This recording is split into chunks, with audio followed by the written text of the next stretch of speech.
also start the video with an inflammatory statement to make the audience get rage baited into finishing the video. Christopher Nolan is not one of the greatest directors of all time, and it isn't even close. Where would you... Is he in the top 10? In most people's mind, almost certainly. In mine, no. He's like...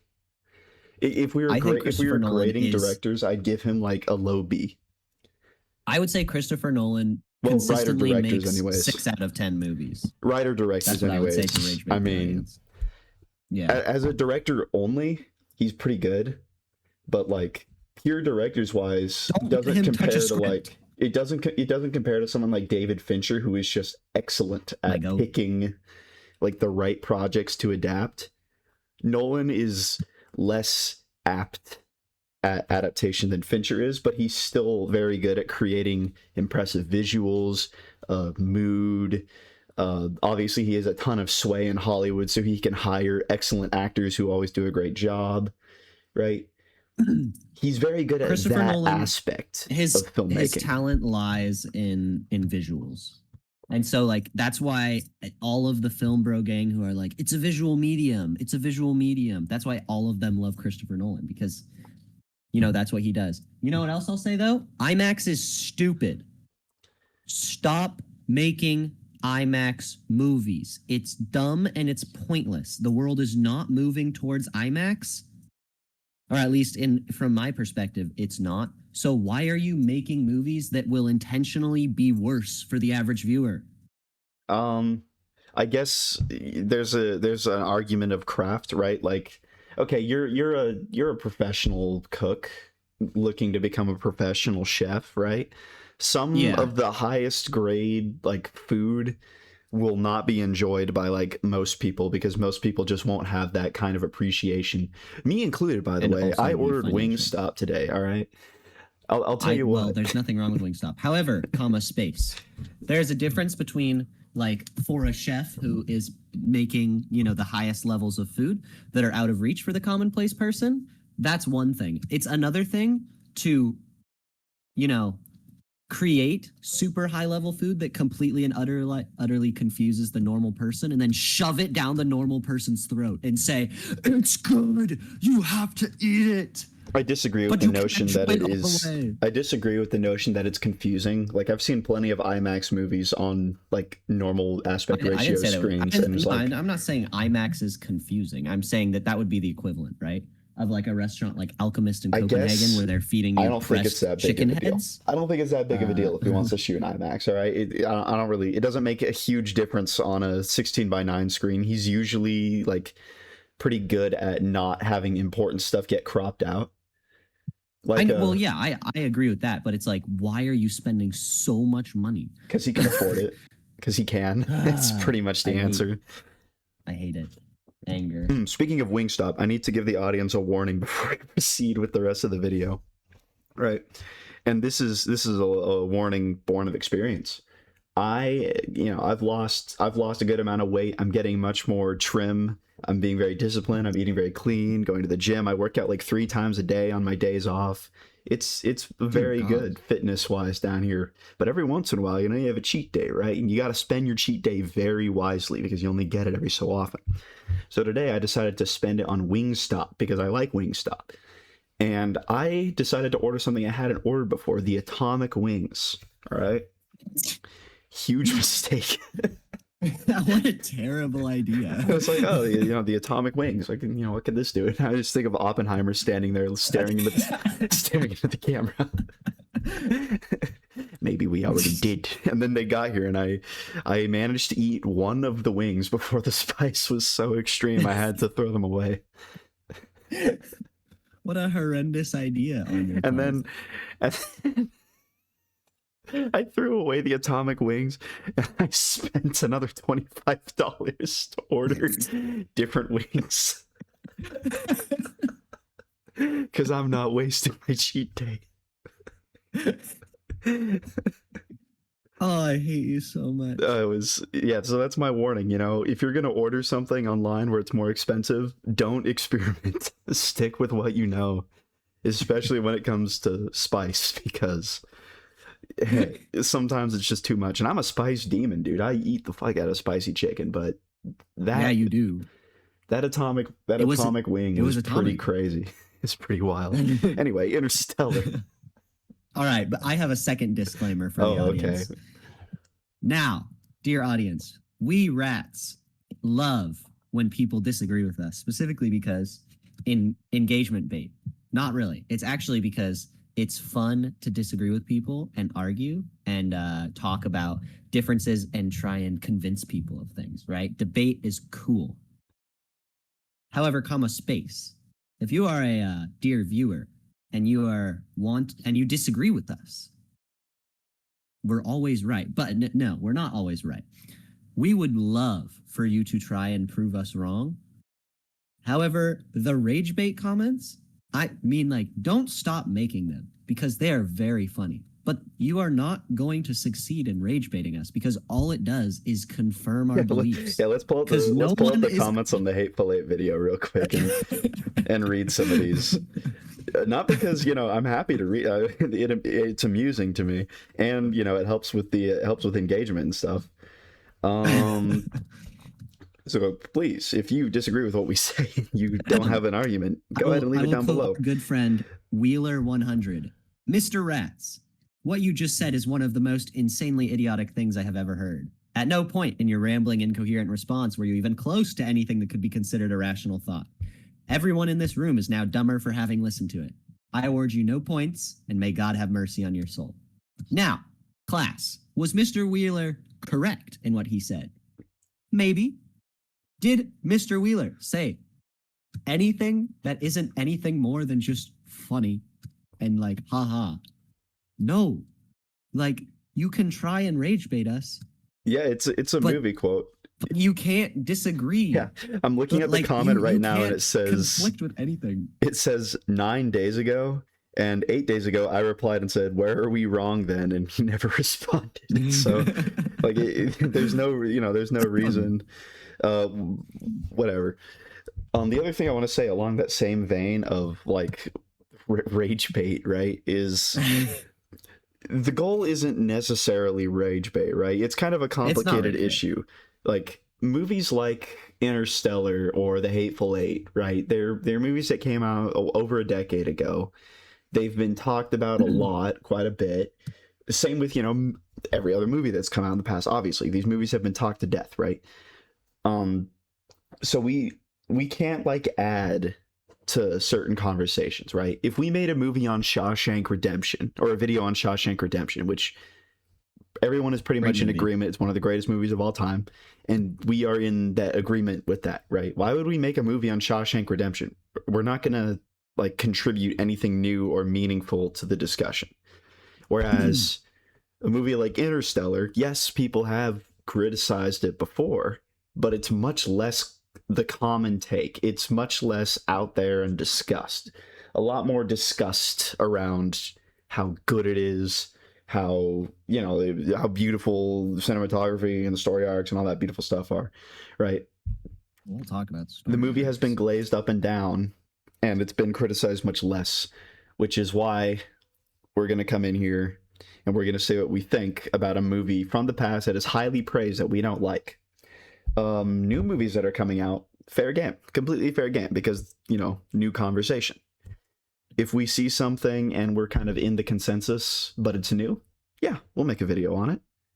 If we see something from the past that everyone said was bad but we actually think is really good, we'll make a video defending it. So there, that's that. We're not rage baiters, and you have to deal with it. 11 subscribers.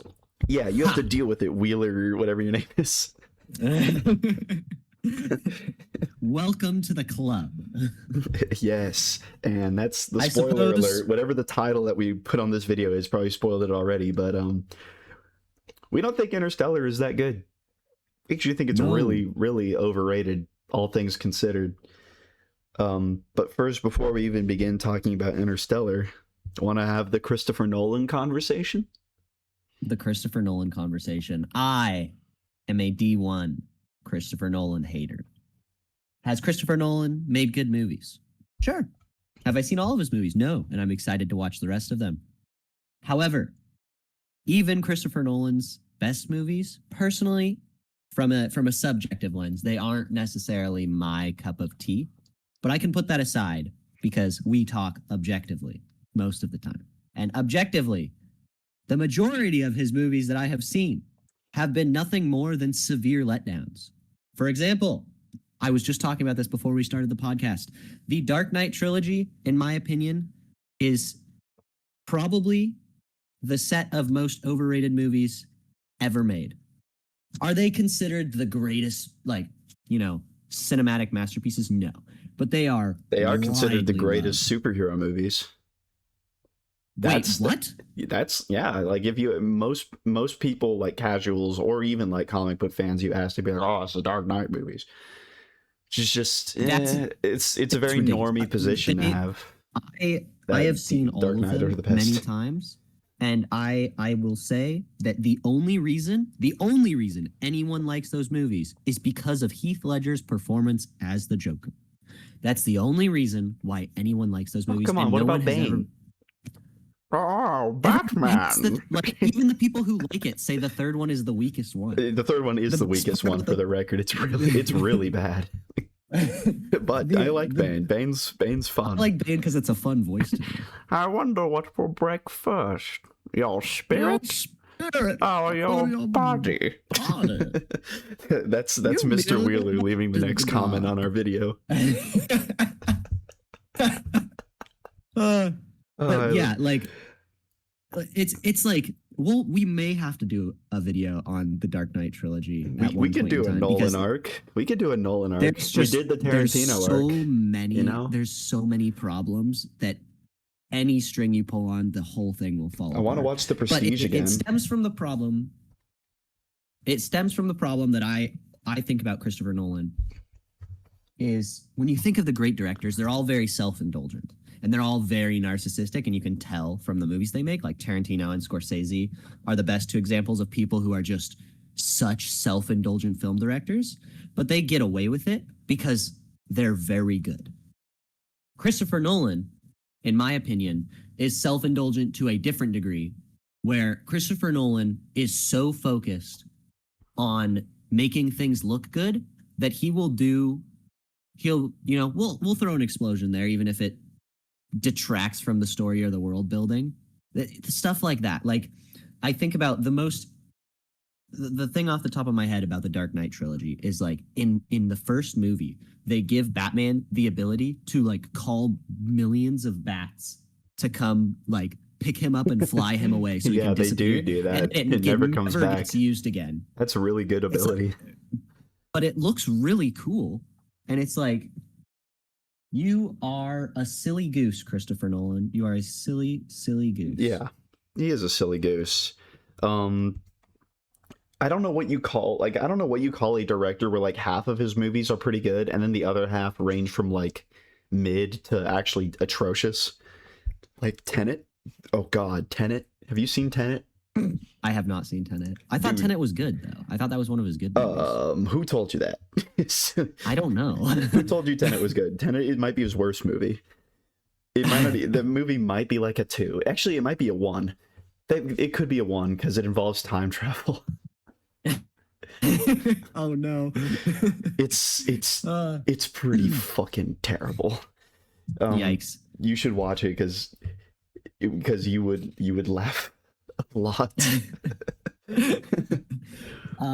But the secondary problem I have with Christopher Nolan is, first, a lot of his movie, like one of the things that I can't quote him exactly, but what he says is he has been trying for his career to make movies that are more complicated and have more depth, which he hasn't done, in my opinion. He's actually gotten much less depth. But he says that he wants his audience to get more intelligent so he can keep making more intelligent movies. And then you get a movie like Interstellar that is just a science word slop to me. And we will talk about that, where they are just like, how many times can we say quantum theory or use a big word to confuse the audience, but in a way that makes it feel right? Yeah, it's like smoke screening. Which isn't always a bad thing, because one of the most famous quotes from Steven Spielberg. Someone came up to him when he was making Jaws and said, "Oxygen tanks don't explode." And Steven Spielberg said, "They'll believe me." And you know what? We believed him. Hey, wait a minute. I don't actually agree at all. I don't agree with anything Steven Spielberg has to say after his most recent outing. Disclosure Day. Disclosure Day, dude. One could say that today is our Disclosure Day. We're revealing our opposition to Christopher Nolan. Well, we've talked about Disclosure Day. That was a thing. But Steven Spielberg said that, and Steven Spielberg did a thing in a movie that wouldn't happen in real life, but he did it in a good way. It was internally consistent. It was internally consistent, exactly. The problem is when you say so much word slop that you just start contradicting yourself constantly, which we will talk about. Mm-hmm. You might have to watch till the end, dear viewer. Well, let's hack along with the Nolan discussion, some more of his movies. The Prestige. The Prestige. That is one of those movies where I watched it, I didn't like it, but I've only seen it the one time, and I feel like if I watch it again, I'm gonna like it. I just have a feeling that it's a good movie, and I'm just stupid, and I couldn't see predicted it the first time movie around. Off rip. But there's nothing wrong with that. There's nothing wrong with predicting a movie and being right. That doesn't have to detract from your enjoyment of it. It was just so simple. I thought it was so much more complicated than it was going to be, but it was just so you predicted that. Oh, there's magic. Okay, Prestige spoiler alert. You predicted that Christian Bale was twinning with the other guy the entire movie. You predicted that. That's a lie. Yes, we predicted that the duplication thing was real. Yes. What? Wait, I'm confused what you're saying. Oh, did you misunderstand the entire ending of the movie? No, I misunderstood what you just said. You said you predicted that as a lie. Yeah. You didn't predict that Christian Bale was secretly twins with the other guy? Well, no, I said that. And then I was like, that would be ridiculous, though. There's no way that's real. And then I started coming up with other explanations. That was the duplication. And then... You know what? It doesn't matter. It doesn't matter. It doesn't matter. You can live in your delusion if you want. We don't need to dwell on it any further. I can live in my delusion. I really like Christopher Nolan's last two movies. I think he's entering his era of talent, of like most concentrated talent. Oppenheimer was pretty freaking sick. I like that movie a lot. Once again, notice how he isn't writing the script for that. Well, he is, but he's operating off of real historical like information and the biography of a real person. And then I don't think you've seen it, The Odyssey. That movie has been catching flack left and right. I don't know why. It's awesome. Like it's one of those movies that like we talk about the hype moments and aura slop. It is hype moments and aura slop, but just at a very high level. So you should totally watch it. You will be sitting there. I will watch it at one point. You gotta see it. You really, I hate to say this, you gotta see it in theaters, right? It's pretty spectacular on the big screen with all the sound design. It's a pretty spectacular movie. And once again, working with source material instead of developing something from scratch. And that's when he does his best work. It is. Give Christopher Nolan something grand, like some grand epic story, and then let him make some grand epic visuals, and then let him use his connections to find a whole cast of talented actors and make it happen and make it 3 hours. Just don't let him write film anything. it on IMAX. Don't let him touch the script. And you're good. Keep him far away and it will be awesome. I like how Christopher Nolan is like the opposite of Fincher, where like Fincher doesn't want anything to do with the script. Fincher's I see what you mean. The script? Yeah. Get that away from me. What the hell? I reckon the perfect movie would be written by Tarantino, directed by Fincher, but visuals by Christopher Nolan. I don't know. I don't think Christopher Nolan visuals could ever match Tarantino writing. Yeah, that's true. Impossible. Also, Fincher and Nolan kind of have opposite directing styles, where Fincher seems very interested in just making his movies as lean and efficient as possible to tell the story. Which is what I appreciate. Yeah, I think it's a good thing in a lot of situations.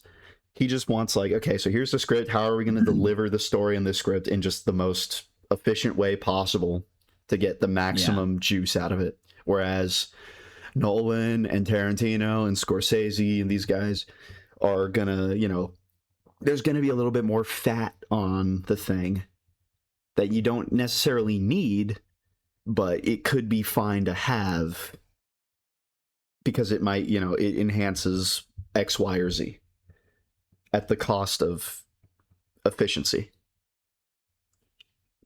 So no, Yeah. I don't think Fincher and Nolan would ever really work together that effectively. If you gave, yeah, you're probably right. But there is a movie Also, coming out like, this I year like. written by Tarantino and directed by Fincher, so that should be I fun. can't wait. It's getting an IMAX release. Really? Yeah. Nobody's perfect. Oh Nobody's man, perfect. Adventures of Cliff Booth shot in IMAX. Of course. That's it's like the shot last IMAX. movie you need IMAX for. It's like Cliff Booth, dude. He's like, Cliff Booth is IMAX. I think Cliff Booth would be on this in the same team as you about IMAX. Yeah, that's why Cliff Booth is the smartest protagonist ever. He'd be like, "Why can't I just see what's going on the TV? Why you gotta exactly? yeah. Why you The gotta primary hide views parts will of be the in a shot? home. We can't see the parts of the shot." We can't see the top of the guy's funny hat. There might be hidden details. Did you see all the stuff about how? So Dune's coming out this year, right? Dune 3. Timothy Chalamet's character, Paul Atreides, is a direct descendant of Agamemnon from the story of the Odyssey. Wait, really? So it's really funny to see pictures of them side by side, and the same movies came out, and the movies come out the same year. Wow. By the way, Agamemnon. When we talk about hype moments in horror, bro, that guy's a beast. I also saw a video. I saw like an Instagram He's a reel. beast. I deleted Instagram off my phone, but before I did, I saw this reel, and it was like, who would win in a fight? Agamemnon, Odysseus, the funny Cyclops, or Poseidon? and I was like, Odysseus probably what smokes do you him. mean? Odysseus smokes Poseidon? all of them, bro. Yeah. What are you talking about? Odysseus god? whoops Poseidon, bro. Are Are you rage baiting me? They'd run the fade and Poseidon would get slept, bro. Are you? I don't Agamemnon know would win the fit competition out of them. We should start talking about Interstellar. This is Yeah, getting we've out of been hand. recording for 20 minutes. No Interstellar conversations have happened. All right, opening thoughts on truly- Interstellar. Let's get them out there. This movie is really overrated. Anyways, that's all I've got for today. Go in. I think it's a silly movie that has a message that it thinks is really deep, but is actually like super weak. And very surface level. It's like, it's not even surface level. It's just wrong. It's just not true.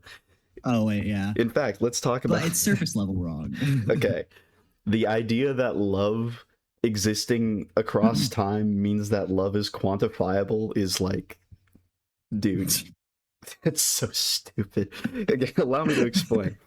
So, first of all, the first reason why they said like it has to be some sort of quantifiable force is because it doesn't have any evolutionary advantage for you to continue loving somebody after they die, right? Which, okay, it actually totally like follows that it does. Whether you want to say evolution is real or not, there's definite advantages to that because our brains like they don't just operate. It's not like unilateral. Your brains offer rewards and punishments for different things, right? If your brain like releases dopamine to get you to do something that your brain likes, right? You eat good food, brain releases dopamine. You hit your vape, brain releases dopamine, right? It's a motivation chemical to keep you doing quote unquote good things for your body. It also gets released from like exercise and stuff. Sorry, I'm dying. In the same way, the body will like punish you when you do things that aren't helpful. which includes like if somebody you love dies, your body is going to make you sad because it wants to discourage you from letting more people that you love die. Because those people like fulfill some kind of need in your life, an emotional need, and when that goes away, it's not good. So the body is like, let's not let that happen again. So there totally is an evolutionary advantage to being sad that someone died and continuing to love them. Yeah. That's number one. So Also, number two, the idea that a feeling exists after something is gone makes that feeling quantifiable is like that's broad enough. You could apply that to anything. I could finish eating a bag of Cheez-Its and now there's no more Cheez-Its and I want more Cheez-Its. My my enjoyment of Cheez-Its is quantifiable then. Okay. uh-huh. I can also hate someone after they die. Does that mean hate is quantifiable? It's the seventh dimension. Yeah, I guess it is. And even like, okay, after a it would breakup, be you're the eighth sad, right? dimension for the hateful eight. Huh? Oh, It yeah, would be the eighth dimension. the hateful dimensions. The hateful dimensions. The eighth one is the nether.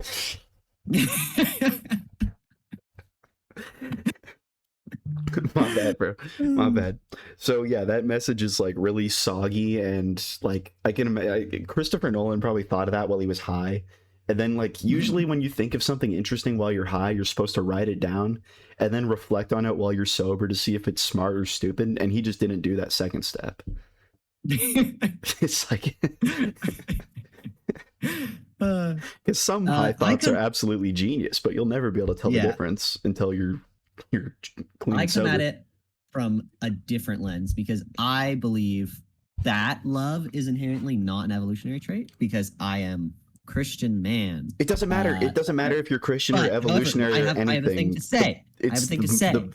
Arguing against the movie's message is like it does actually give an advantage. I have a thing to say. To argue against them, to agree with you, because we see like the idea that being sad that someone has died or you know the lines of that is not that's not what love is either. That it's just isn't. And because love is an active feeling, right? Losing something that you love is you know, you have a feeling of loss. It's not a feeling of love. You can love someone after they're gone still, yeah. But here's the thing: I guess I used the wrong word. Loving somebody after they're gone is still like, yeah, it just falls in the same category as what I was saying. But go on.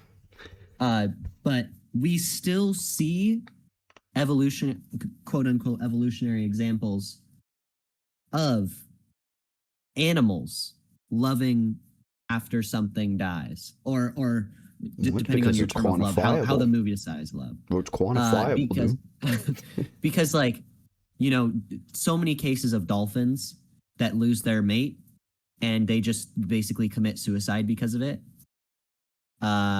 Dogs will lay by their owners if their owners pass away, and a dog will starve to death before it eats you. I would say that is at least how they described like why love is quantifiable in this movie. It feels more like they're just describing that same feeling, which I would call loyalty, not necessarily love. Well, I think the movie is taking this idea that already is super shaky and just stretching it to just, like even further to the point where you're like scared it's gonna break. You're like, oh no, wait, no, don't stretch it that much, because like Dr. Brand, right? She is in love with Edmund. Yeah, Edmonds. Chris Pine's character, and she's like, oh my. What? No, like, Edmonds is the scientist on the planet she ends up on. Yeah. Yes. He is someone who plays him? Oh wait, no, I okay, sorry, I my wires were crossed. But she's like, oh, you know, the reason I'm going to try to find him so desperately is because even though I think he's probably dead, it's because I love him, and that means love must be a physical force pulling me towards her. Like, wait, no, it just means like you're willing to risk failing for the slim chance that he's alive. Yeah, that's not unusual. You don't even have to love somebody to do that. Like first responders do that all the time. Or like in war zones, like soldiers get sent out there to go get the bodies of soldiers who are 100% dead. That is there a physical force pulling them over there? No. It's really silly. Yeah. I reckon I want to say a little bit about time before we start, because a lot of this movie operates under the assumption that at some point in the future, humans have evolved to cross the fourth and fifth dimensions. Fourth dimension being time, fifth dimension being a undefined term, but usually physicists use the fifth dimension as a way to describe gravity slash electromagnetism, because they're ideas that we don't fully understand yet. And so it's believed that whatever fifth dimension it is connected to that.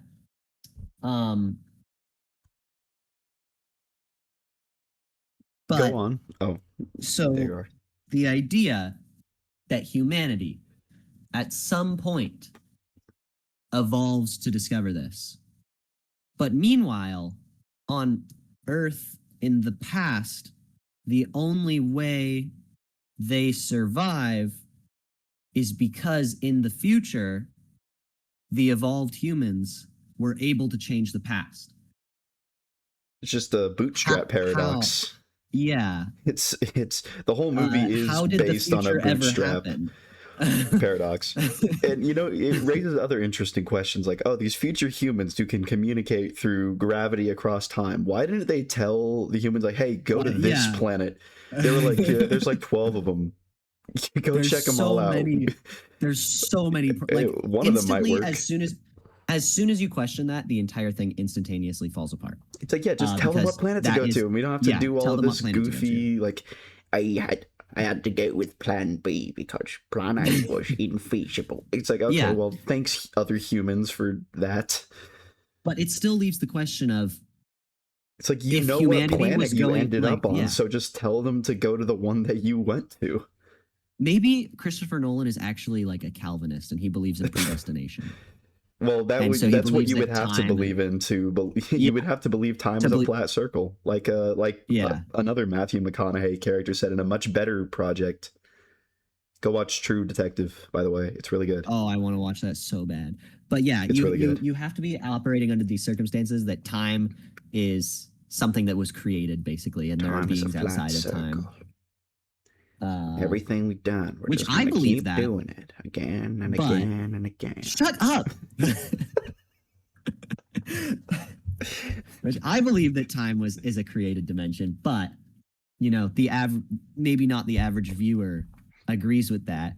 And what are the mechanics of the movie, though? Doesn't agree with that. It doesn't matter what we believe outside of the movie, right? As an atheist, I watch the Conjuring movies, and I'm not like, that's not real.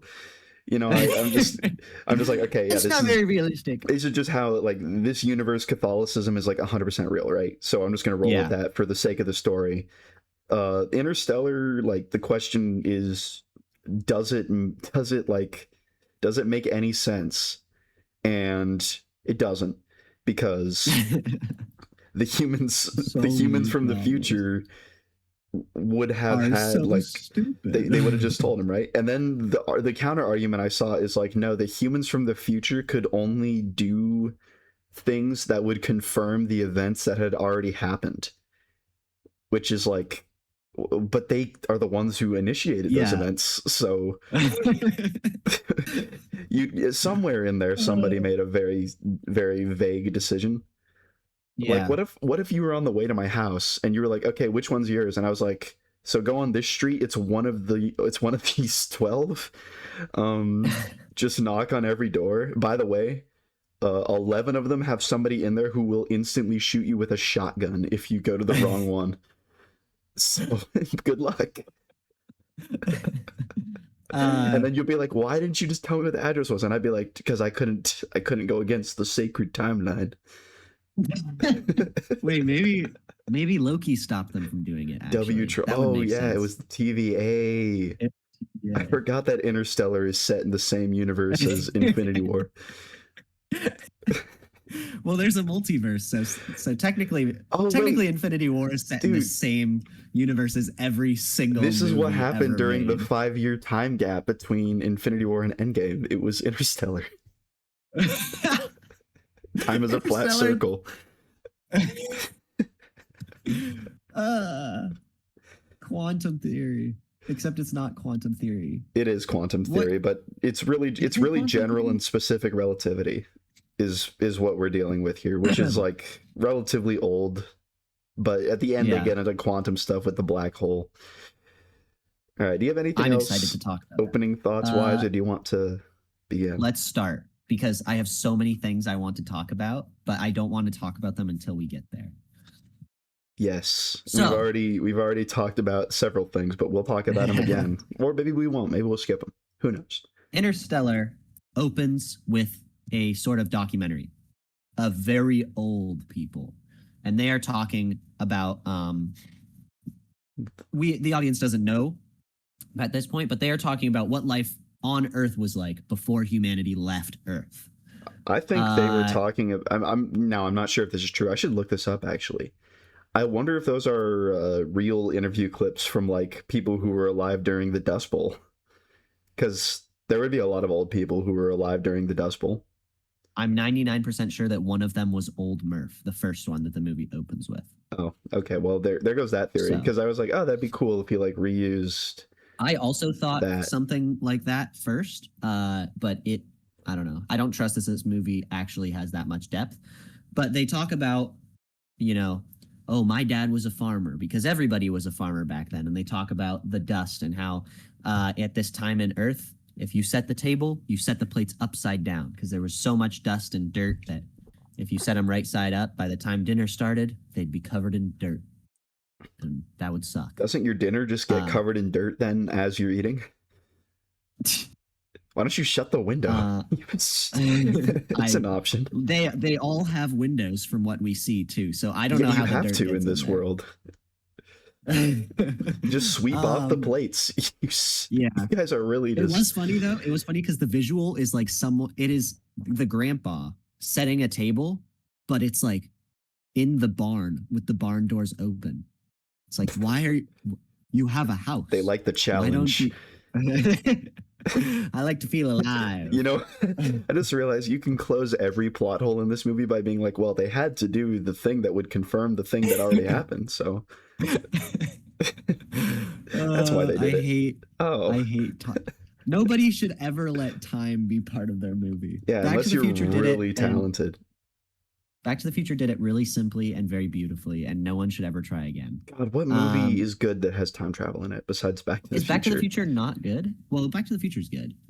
Back to the Future even has some problems, but like I'm trying to think of a movie that does it really well. It's not Tenet, that's for damn fucking sure.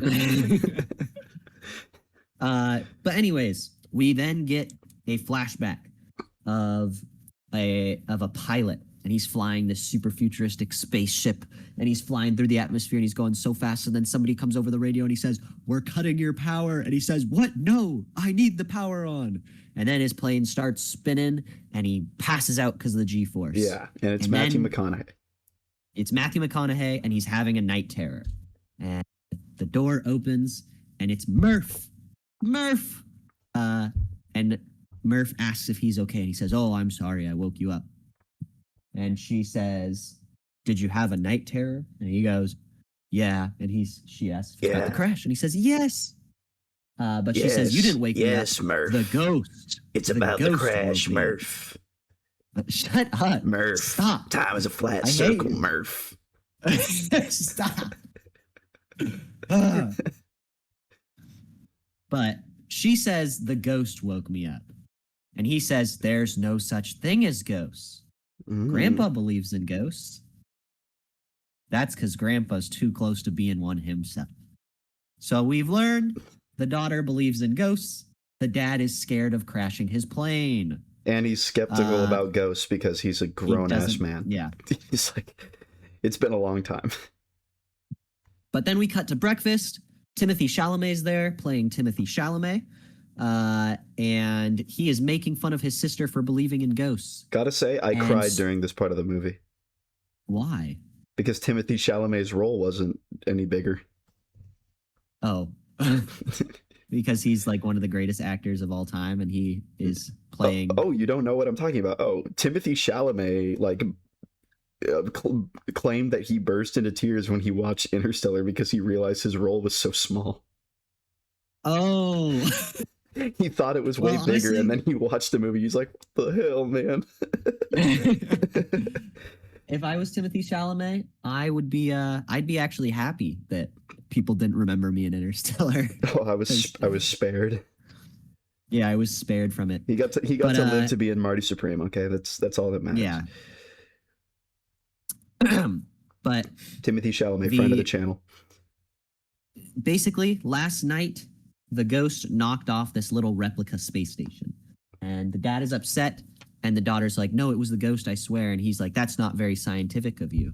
And she says a quote that is important to the movie. She says, you said science is about admitting what we don't know.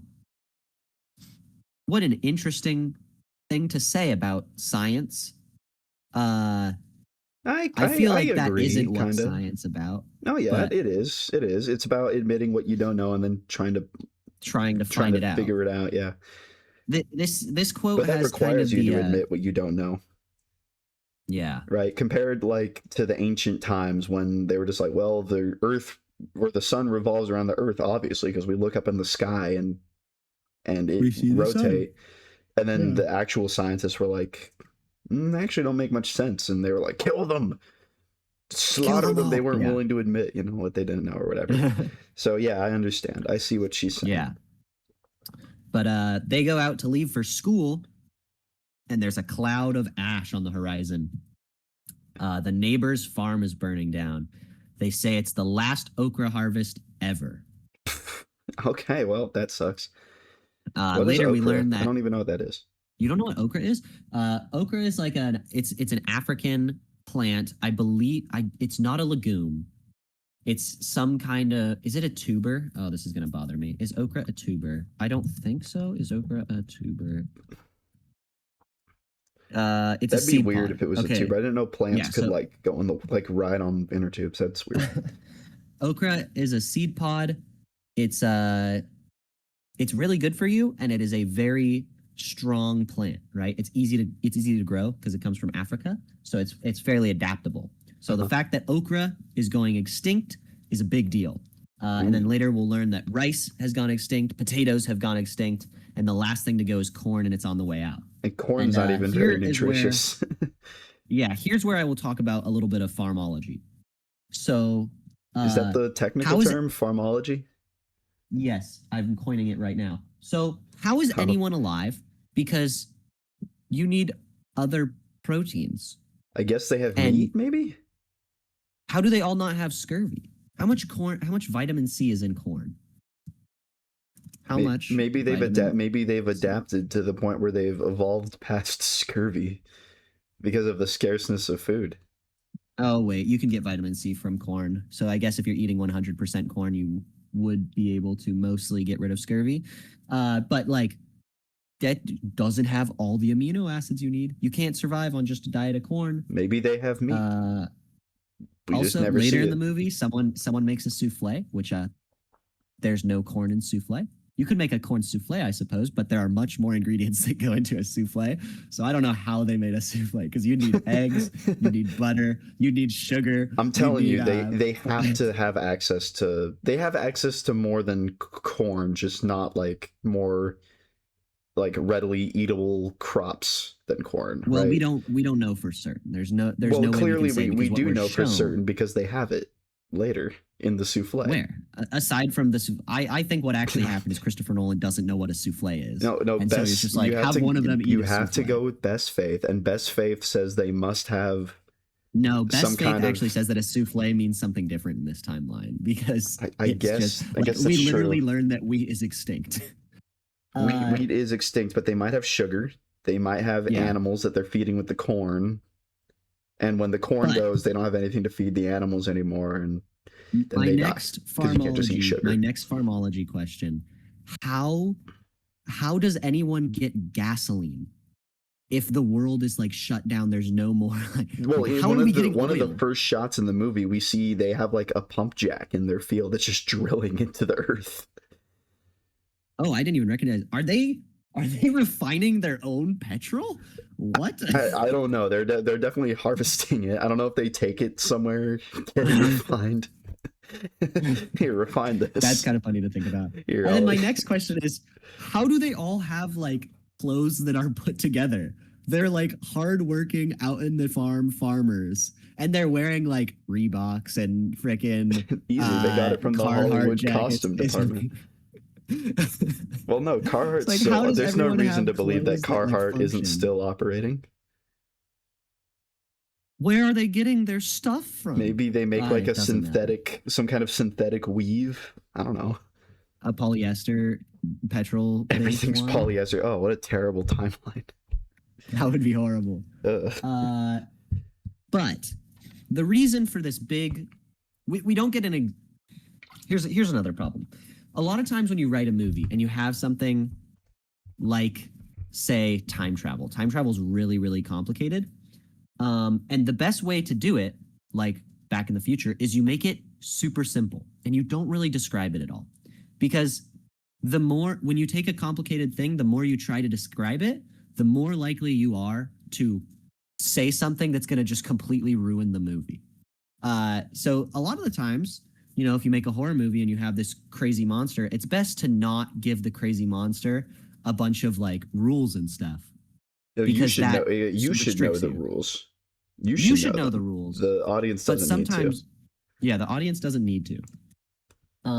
But No, not always. Anyway, sometimes they do. Christopher Nolan almost was able to achieve that with his terrible blight that comes over the earth, except for one line later in the movie where we find out that there's a blight. A blight is a really, really widespread disease that affects plants. It's not like a specific disease. It's just a term. It's like saying a plague, but it's for plants. And the Earth's atmosphere has become 80% nitrogen. 80% nitrogen. And the blight um, succeeds. What's the word I'm looking? Flourishes in high nitrogen environments. So that's what we know about this world. Now, dear viewer, I don't know how much you know about plants. A lot of people deal with high nitrogen soil and high nitrogen areas, specifically after things like wildfires that introduce lots of nitrogen to an environment. It's hard for a lot of plants to grow with nitrogen, but nature has found a way, whether you believe it's through evolution or God, to deal with high nitrogen environments. They're called nitrogen fixers. Yeah, it's plants what that are really Jeff good at Goldblum growing. said. Life finds a way. Finds a way. There are a large number of plants that are really, really good at fixing nitrogen in the atmosphere to balance it out. Things like legumes, peas, wildflowers. There's specific types of wildflowers that after a forest fire will grow everywhere because they are just they love that ash soil. They love it. So, I may be simple-minded, dumb chef man, but I'm sitting here from the problem of, oh, you have a lot of nitrogen, plant beans, and then the nitrogen will get turned back into other stuff that's good for the environment. They can't do it though. So because of the blight. Yeah, but if the blight is caused by, it's like It the might not enemy be, of my though, enemy is my friend. The blight and the nitrogen situation might We be don't know independent of each other, completely for sure. or the nitrogen outcome might be a result of the blight. Maybe the blight has done so much damage to the plant life of the world that it's not really contributing to CO2. Yada yada yada, right? There could be a lot of different things. Yeah, it's not, you can't say for certain anything, but it does introduce a couple like, hey, that could be a serious problem for my plot. Like, maybe I shouldn't include that. Like, this is the strongest part of the story, right? Is the this opening is the opening 30 minutes I thought were pretty good. It's pretty good up until he gets to the like secret base. That's when things kind of start to really go downhill. Okay, wait. Now I'm thinking I have another question. How on earth did the atmosphere, how much nitrogen is in the atmosphere right now? A lot. It's like 70%, I think. I'm not the atmosphere guy. Okay. So it's gone up by 2%. Actually not that much. Yeah. Where did the But nitrogen come from, I wonder? But eventually, the anyway, nitrogen will, or they'll run out of oxygen in the air because the nitrogen will yeah, displace it, and they'll die. yeah. The first people, well, actually, that's later, but he says the first people to, or the last people to starve will be the first to suffocate. But anyways, back Terrible. to what's actually happening in the plot. They start driving to school because there's a parent-teacher conference, so Matthew McConaughey must go. Burp.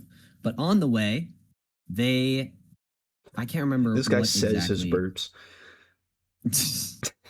But they're heading to the parent-teacher conference. The grandpa says, "Be nice to the teacher," and Cooper is like, "Why would I do that?" And he's like, "Repopulating the earth. You got to pull your weight, man." Wait, And then, no, let's not repopulate the earth. We're all gonna die. Maybe not consign our children to well, suffer they don't know that yet. and They don't know starve that and yet. stuff. I think they know. They know, dude. All the crops are They dying. have hope. They have hope. Well, Grandpa apparently does. But on the way there, Also, he Matthew drives a McConaughey stick has shift. already repopulated the earth. He's had 2 children. When he has kept it stagnant, I guess. I suppose, unless he has other Well, I kids guess out one there. of them died early, so I guess Oh, he yeah, did. he tried. He tried. But on the way there, he's driving a stick shift. He lets his daughter Murph shift the gears for him, and while she's shifting, the tire pops. And Timothy Chalamet, the little asshole, goes like, "Murphy's Law," basically saying to Murph, who is named after Murphy's Law, like, everything you do causes problems. So they get out to fix the flat tire. And Murph is like, "Why did you name me after a bad thing?" And Coop says, "Murphy's Law doesn't mean something bad will happen. It just means if something can happen, it will." Murphy's Law doesn't mean what is bad will happen can happen. It means what can happen will happen. That's what we named you. You know why? Because you happened. It was a complete accident. That last part wasn't in the movie. I added that part. Hang on, I don't think it's true what he says. By the way, I need to look it up. I don't either. I'm pretty sure it is what can go wrong will go wrong. That's what I thought it was, but everyone in the movie just says what can happen. It literally is anything that can go wrong will go wrong. That is just what Murphy's Law is. But I guess you could, in best faith, you'd be like, "Oh, it's way in the future. Etymology, it changes over time and all that good stuff, right?" Or it's just a different universe where Murphy's Law is anything that can happen will happen. I prefer the explanation that, like, over the years, the term has, like, morphed, because that happens with language. Fortune favors the brave. Yeah, But looks then like the the aura music dog's out of starts the playing. bag.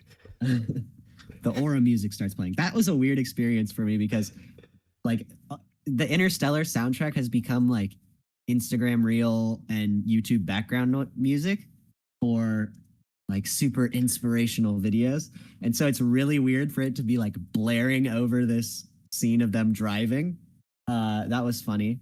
It's a good soundtrack. I like the soundtrack in this movie. It's a very good soundtrack. I think it was well done. In fact, one person that I told I didn't like Interstellar said it's literally the best soundtrack ever written. And I said, "Okay, cool. That has nothing to do with the quality of the movie." You could attach, well, it has something to do with the quality of the movie, but like you could attach the best soundtrack ever to the shittiest script ever. You could easily do that. And it would be a bad movie. It would, but it would have a good soundtrack. Yeah. I'd play it on Spotify. Why not? While they're fixing the flat tire, they see some kind of drone fly over them. And Cooper is like, "We gotta go get that drone right now." And they start driving after a bit. And they basically take a radar gun, they point it at said surveillance drone, while Cooper is on a laptop hacking into the mainframe to take control of the drone. What appears to have happened in this world is that autonomous vehicles were created, but then after all of the militaries and governments kind of collapsed because of this terrible blight or because of other reasons we don't know, all of the autonomous vehicles that were set up to run on their own have continued running and continued, serving whatever task they have, even if it's completely pointless because there's no one receiving it. This drone is an Indian Air Force surveillance They're drone. just like eternal war drones. Yeah. And it's on the fritz for some reason. That's why it's flying so low. And they want to get it because it has solar cells in it, very powerful solar cells that could power their farm. W Engineer. reasons. Yeah, engineer nerd. And then they almost drive off a cliff for some reason, which was weird. Timothy Chalamet is a moron. And they get control of the drone and they take it apart and they take the solar cells. Congratulations. You got power. You've got mail. Yeah, they got power. Good job. After successfully making it to school, after getting the drone, Cooper goes in to talk to the principal. He's not really there to talk about Timothy Chalamet because Timothy Chalamet is the goat of school and is doing good, but he can only be a farmer. Yeah, he did bad on the test that decides your career. I don't know why it upsets Cooper when his like, oh, my son can only be the thing that he really wants to be. That's cool. Yeah, he really wants him to be an engineer. Like, imagine if you took a test and it was like, well, he can only be a chef. And then your mom like crashes out. I would be slightly angry because I wouldn't be able to make a movie with you, and that would be very sad. Yeah, that's true. But like the test, dude, you gotta listen to the test. Come on, the test knows best. Let's be honest. The test knows best. But in this funny world, university is a very, very, very, very rare thing. Very few people make it in. You have to test really, really, really high because scarce resources. And they have to explain that to Cooper of like, we didn't run out of television screens. We don't need more engineers. We ran out of food. We need farmers. And they say, we're a caretaker generation. Maybe your grandkids can be engineers. I don't caretaker. Okay, generation. I want to talk. They need more farmers, right?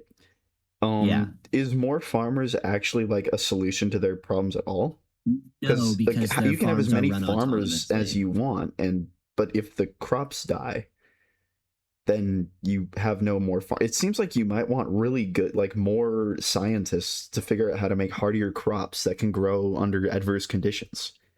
Correct. Or more like climatologists who can find a way to like terraform the atmosphere or something.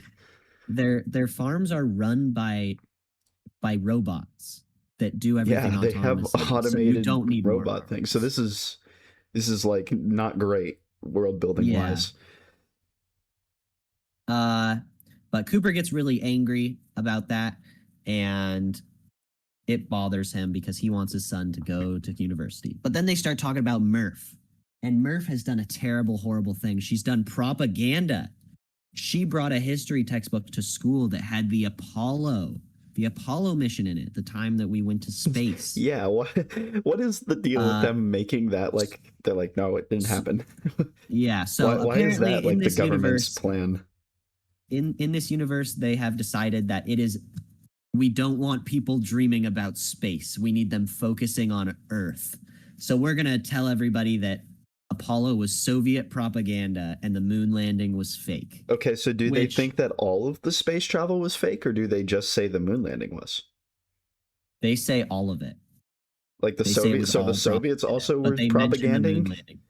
Yeah, that's the whole idea, is that it was all Soviet propaganda, which was confusing to me because the Americans actually did the thing. Well, no, okay, I remember what she said. She said that it was a very effective piece of American propaganda, and she said it was that caused the Soviets to spend a bunch of money on... You're wrong, actually. She said it was a very effective piece of Soviet propaganda that Soviets spent lots of money on. I don't know why she said that. But that's what she said. I think what we're meant to understand is that the Americans basically gaslit the Russians into wasting a bunch of money on space travel. It was very effective, right? It's a very basic. But that would mean the Soviets. That would mean the Soviets were also faking space travel, which means like, because they went to space many times. They were the first ones to go to space. So either the Soviets actually went to space, in which case people should be like interested in space travel, or they were also lying, which means why did they fall for the American lies? It was like, oh man, they would have just kept it. It's not that important, but it's kind of weird. Yeah, but Murph brought a book to school that was a pre-revised history textbook saying that this space mission that's now been wiped from history books did happen, and she got in a fight. Like the other students like abused her They over physically it. She got in a attacked fist her. fight. Yeah, they physically attacked her for believing in Apollo. Gotta say, there are people out there who believe the moon landing was faked. I don't attack them very much. Well, you do attack me, but you. For I other actually- I reasons, don't know. it's got nothing to You know do with what? the moon landing being fake. It has to do with I you being a don't- punk ass bitch, so I can beat the fuck out of I have no feelings towards the moon landing. I don't care if it was Oh, real man. or fake because it doesn't affect me. But the dad is like, wait, you actually don't believe in the moon landing thing? And she says the stuff about propaganda. And she calls spaceships useless machines, to which he says, some of those useless machines were called MRIs. And Why are they you were real. doing the doctor guy voice? Some of those I don't know what useless he sounds like. machines were called MRIs. And if we still had them, my wife wouldn't have died of polycythemia vera, which she No, faked, had a by the brain way. cyst. She faked because she didn't want to eat corn for the rest of her life. She literally Me faked her own way into death. I have fucking cancer. But the teacher is like, we need to discuss disciplinary actions. And he says, there's a baseball game this Saturday she really wants to go to. I think I'll take her to that. I liked that. That was funny. So can the That was government funny. like arrest him or something? Well, in a normal scenario, if this was actually happening, yeah, the government would absolutely like, do that oh, because they'd say you're- he's a threat to national security. You're a national security It's called threat. You're being a allowing your dictatorship. daughter to spread misinformation. Yeah. So we're gonna just Which is what governments actually do.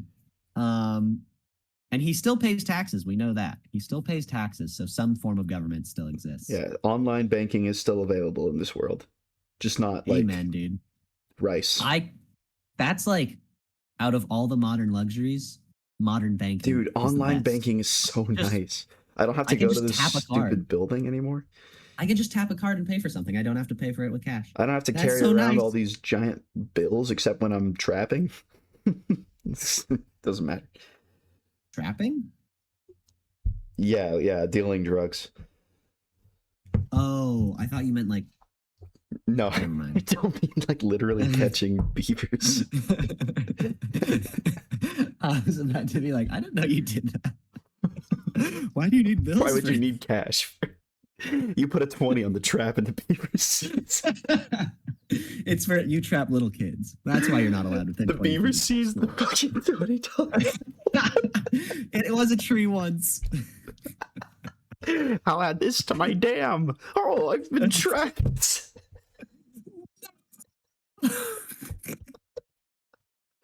Oh, Jesus Christ. It's been a minute since I laughed this hard. It's not that funny. Uh, Oh, man. but then Cooper gets a call from Grandpa, who's like, the equipment's on the fritz. We need to take a look, or we need you to come back. And he's like, reset all the stuff. I tried that. They're all just coming to the house. So Cooper drives home, and all of his autonomous tractors are parked up right in front of his house. They're all just chilling. They're just parked up. Which Why are you laughing so hard at if- this, though? I'm thinking about. It's really lucky that they didn't just drive into the house and just fucking destroy it. Maybe that's like, maybe there's a reason why. Maybe they have like proximity sensors, or maybe they like all got like a return home function activated for some reason. We don't know, but it's. There's a we million know reasons that why they actually didn't it hit was that. all of the compasses were reset to a certain home point. That's what Oh, it was. Okay, well that's why they didn't hit the house then, because it wouldn't have reset to somewhere But where that there was doesn't a make building. sense because they didn't all go to the same home point. They just went to near the Well, house. they all So got different ones that like weren't inside of a building because the compass wouldn't put it in a building. But anyways, I don't know. I'm not an automaton guy. they all go in front of the house, and so Coop walks into the house with Murph, and they're looking around all suspicious like, and then big crash comes from upstairs. So they head up there, and there's a pile of books on Murph's floor. And Murph goes, "Oh, it's the ghost. I'm teaching him Morse code." Sorry, I'm laughing again at the beaver.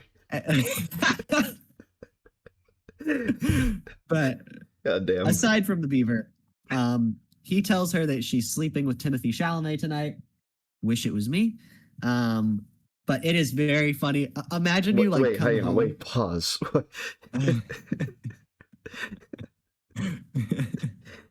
I didn't think he was your type, you know?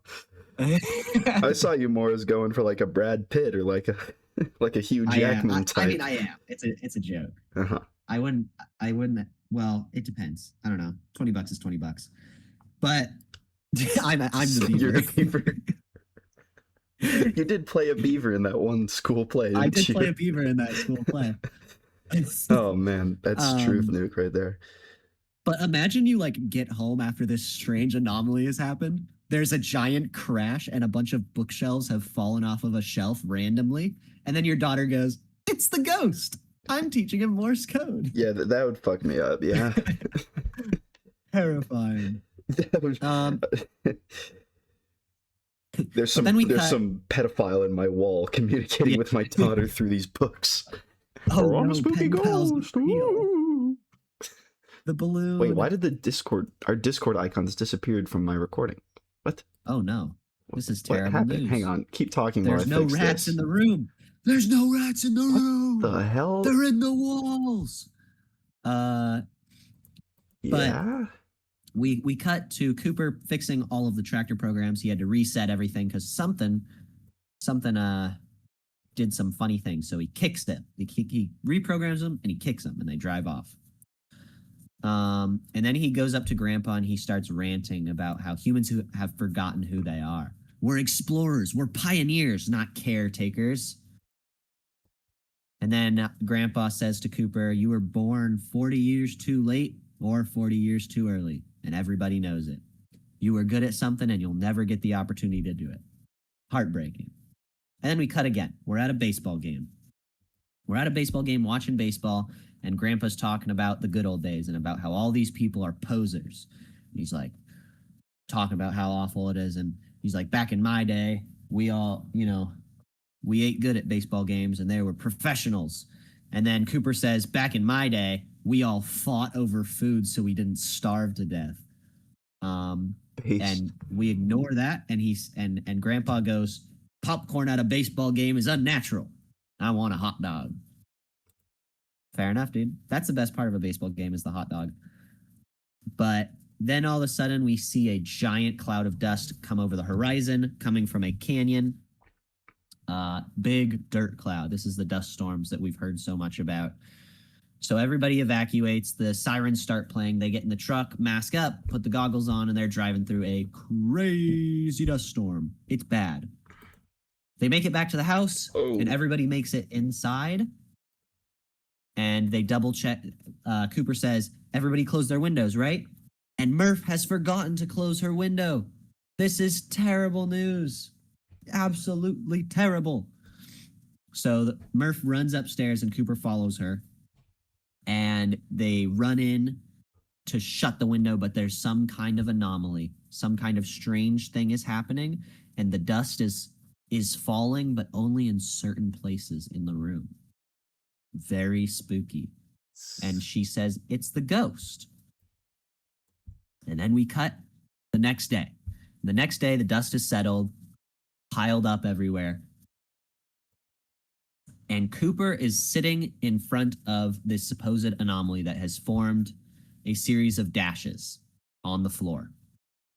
Murph walks in behind him, looking at it, and he takes her notebook and says, it's not a ghost, it's gravity. It's How some does kind he of gravitational. come to this conclusion? He drops a quarter on the floor and it falls. Okay, so we see what is the significance of these lines on the ground, and how does this transfer to it's gravity is causing this? What do you mean gravity is causing this? Are you like? Well, we're gonna have some serious problems with this because here's the thing. Number one, how does he find out it's gravity? We don't really know. He kind of just stares at it and declares that it's gravity. And I guess dropping the quarter, maybe the quarter fell faster, or maybe it only falls in certain places. He watched the quarter fall and he's like, that was a faster fall than normal. has to be an effect. It's like he's analyzing it. He's like a Um, robot in Hans. yeah, but he has come to the realization that it's not Morse code. It's binary. And a thin line represents a 0 and a thick line represents a 1. Now, and also they're leading him to coordinates. The message is a series of coordinates. I don't know how to read or write binary, but to my knowledge, it's really complicated. And like one letter is a series of multiple ones and zeros. I guess he pulled up a binary, like an app on his phone. There were only like 7 lines. How did they get coordinates from like 7 lines? Also, the other thing is the way that he communicates later in the movie is through, and we know that this line of dust here is from him, from inside of the Tesseract. So he was communicating in Morse. So he just communicates wrong here? in Morse and binary. Why does he choose binary for these lines instead of Morse, which is easier? It doesn't make any sense. Why doesn't he just spell it out on the floor in like letters? We could say or that numbers or maybe whatever. it was the future humans communicating through the binary dust, and then you get the other problem of, okay, so now they really actually can just communicate with people completely. They can just tell us what planet to go to. Yeah, tell us what planet to go to. Here, we'll drop a wormhole right next to it.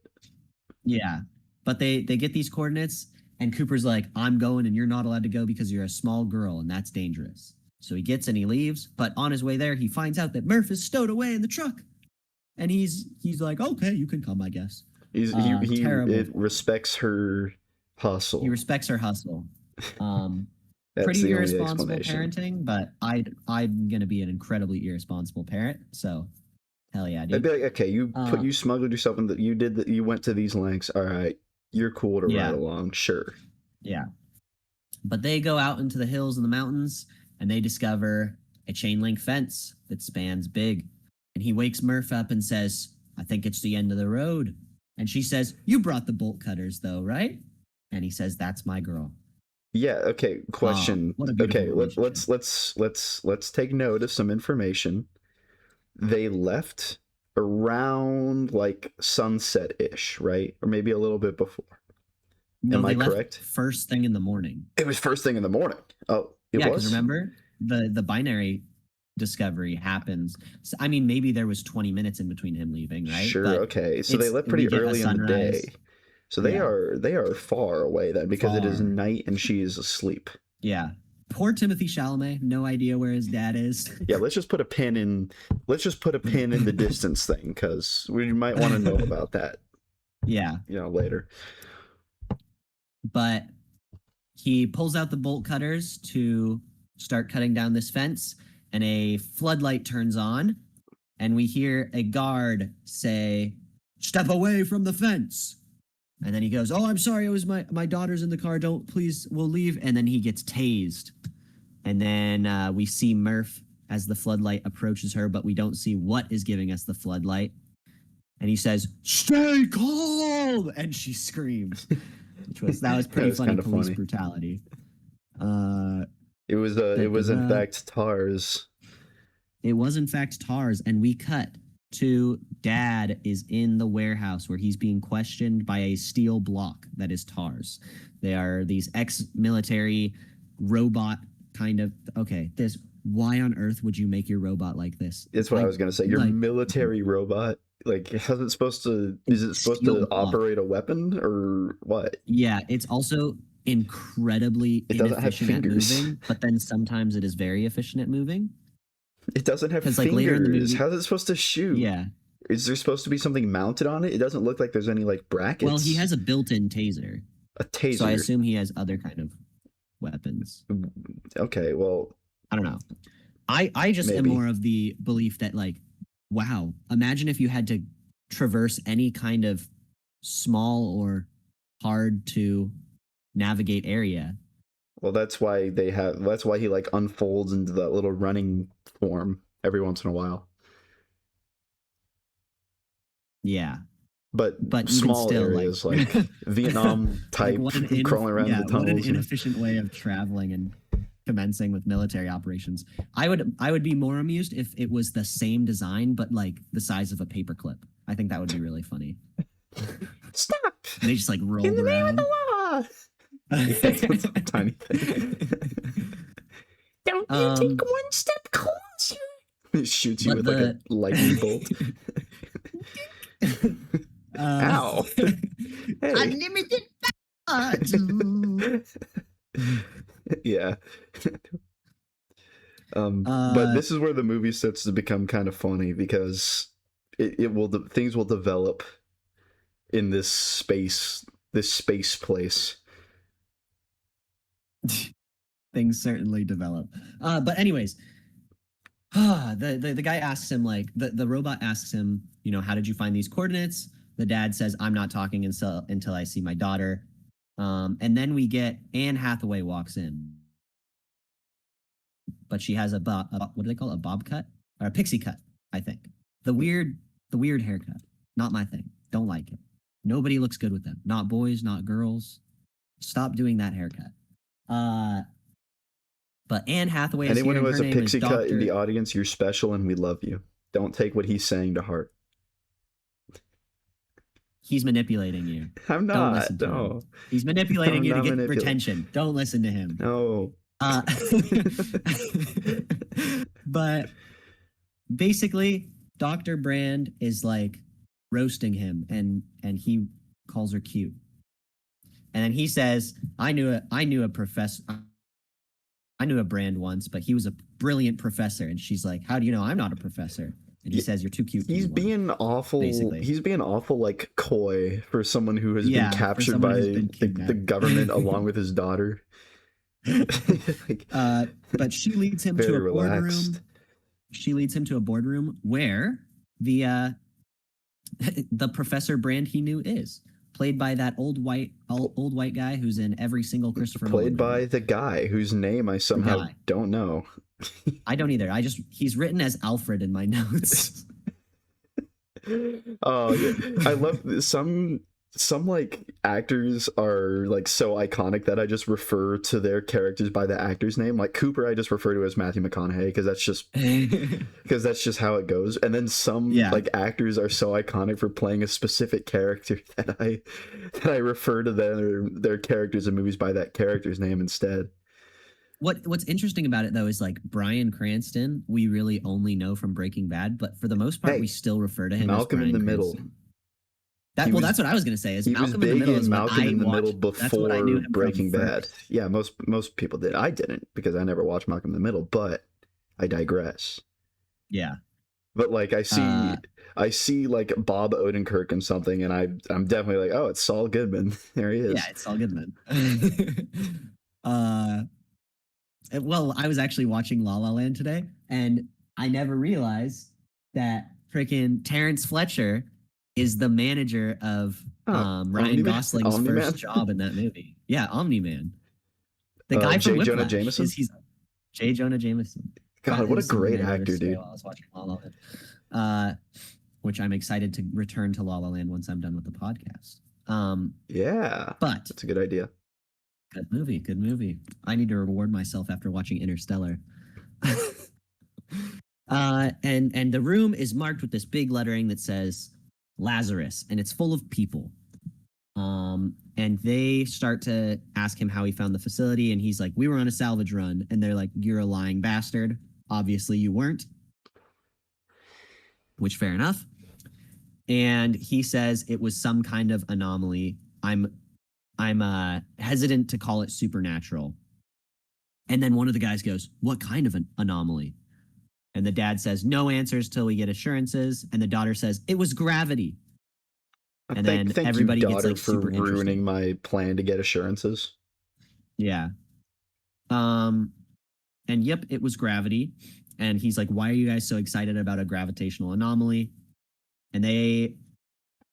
What? Ever heard of the bootstrap paradox, Mr. McConaughey? But he asks who they are, and they reveal that this is NASA, the same NASA that he flew for. So that we learned that he was flying for NASA. Cool. And he's like, I thought NASA closed down, and they're like, Well, we were closed down for refusing to nuke civilians. Interesting reason to shut them down. But then once everybody realized how bad the shape the planet was in, they realized they needed NASA. However, space. They still wanted to propagandize people into not thinking about space while also pivoting to space as their plan to their idea was that no one on Earth is going to back space travel if they're starving to death. No one's going to want to pay for it. And they need the taxes. But there might be food. In fact, we have very good evidence there's food in space. Look. Yeah, here's the evidence. Which doesn't make any sense. It's one of those like, why on earth are you lying to the civilians? They should I'm pretty sure if you explain to the humans that every plant on Earth is going to die, they would want food in space. They would be very, it's up there. We see. I think they'd be pretty on board. But then we learn about the Lazarus mission. Lazarus being the tale from the Bible. Well, you can call it a tale. I think it's real. But no, most people don't think it's real. But Lazarus. Is that true? I think most people think it's real. I guess if you add up like all the religions across Earth that are Abrahamic the majority and believe that of those people things across happened. The Earth. The majority of people in my life disagree. Like all the Christians and all the Muslims, all right? They all think it was real. Not all the Muslims. I think the Muslims a lot of the Muslims don't actually believe that Jesus is God. It's just not true, though. Well, they don't. None of them think Jesus is God. They think Jesus was a prophet who lived without sin, and that he's going to be the one to lead Allah's armies when the end times come. But anyways, this is not about Interstellar. There's no Muslims in Interstellar. Muslims don't exist in the end times. What if Matthew McConaughey is a practicing Muslim in Interstellar and we just don't know it? Messages from Allah coming through the gravity. But the Lazarus mission is I need to fly my spaceship into these towers. Shut up! I'm sorry, that was rude of me. I apologize. I like how some beast overcame my soul, and I got very so angry. I don't even remember what we were talking about. The Lazarus Project. We're in Interstellar. The Lazarus Project. The Lazarus Project is NASA sent all of these 12 astronauts to space to find different planets. They sent them out into space, all to different potentially habitable planets to see if they were habitable so they could follow and rescue. However, it's essentially impossible to rescue anyone who ended up on a planet with no life. So that's why they needed to send the bravest people, because a lot of people were just never ever going to come back. Yeah, if only the humans hadn't done that. If only they had sent probes. If only the humans from the future told them what planet to go to, they could have saved 11 people. Which this movie is very much like a movie that's a fan of like the message is like every human life is valuable. It's not just the human species that's valuable. So we're gonna kill 11 of them for no reason. Thank you, future humans.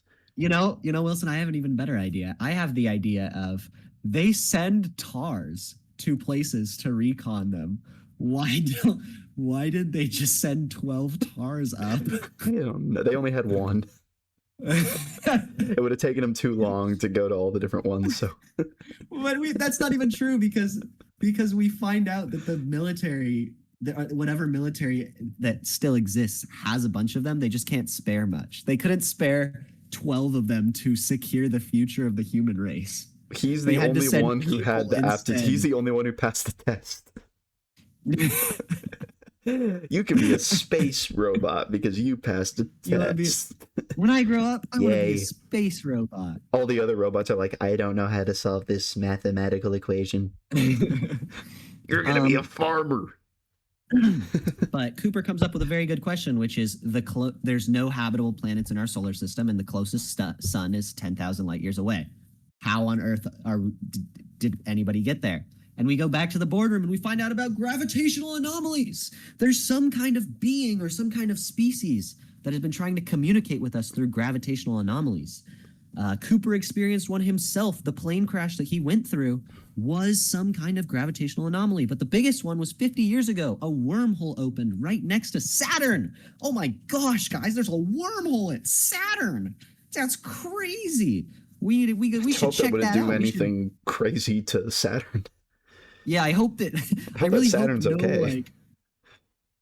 I really hope that wormholes are really tough and can handle lots of like space junk getting sucked into them. Well, I mean, What wormholes happens are if an essentially asteroid? black holes in a way. They have an Yeah, immense amount of gravity, but like they'll be fine. But I'm worried about Saturn. yeah. I wonder about what happens if something that's bigger than the size of the wormhole tries to pass through the wormhole.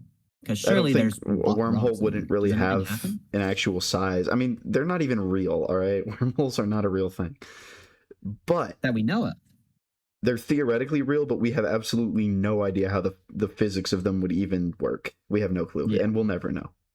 Don't worry. Interstellar will explain it to us later. Yeah. No, it won't. But yeah, so they sent them through that wormhole, and they haven't been able to get they haven't been able to get direct communication, but they have pings on 3 different planets. 3 different planets, all in the same solar system, orbiting a black hole called Gargantua. And their plan A is the Lazarus mission, to go there, to find a planet and to set up a camp, rescue the astronauts, and make it back to Earth so that they can bring all the humans to the planet and survive as a race. Great plan. I'm losing my train of thought. Everything is falling apart. My life is meaningless. And then there's plan B, just in case all of the planets aren't, the best suit, or they run out of. We can't make it there in time to get back, and yada yada yada, and we have to. They have deposit human embryos at a place. Yeah, they have a basically it's called a population bomb. They have 500 fertilized embryos. Interesting that the project is called Project Lazarus, right? That's kind of interesting because it's like it implies that the people who designed the project know that humans aren't going to survive; they're going to get resurrected. Trying to bring them back to life. Yeah, which is it's a foreshadowing. It's an interesting foreshadowing. If this was a better movie. I mean, it's still an interesting foreshadowing. But we find out that the reason Plan B exists is because Plan A cannot succeed for some reason without solving the equation of gravity. For some reason, I watched that scene so many times, and I cannot find out any reason why gravity is any determining factor of getting humans to the planet. All right, it's time for research. And I'm even more confused why, when it is supposedly solved by Murph, it changes nothing about how they get the humans off of Earth. All right, I'm doing research. Spaceship. Why is the theory of quantum gravity important to Interstellar? What is it? It's AI Overview, save us. AI Overview says, in the movie Interstellar, solving the theory of quantum gravity is the key to humanity's survival. Why?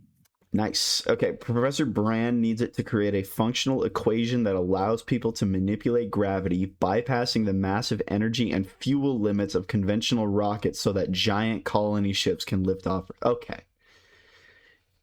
I see. They're like, oh, we literally can't take off unless we figure this gravity theory out with our huge ships that'll bring all the people.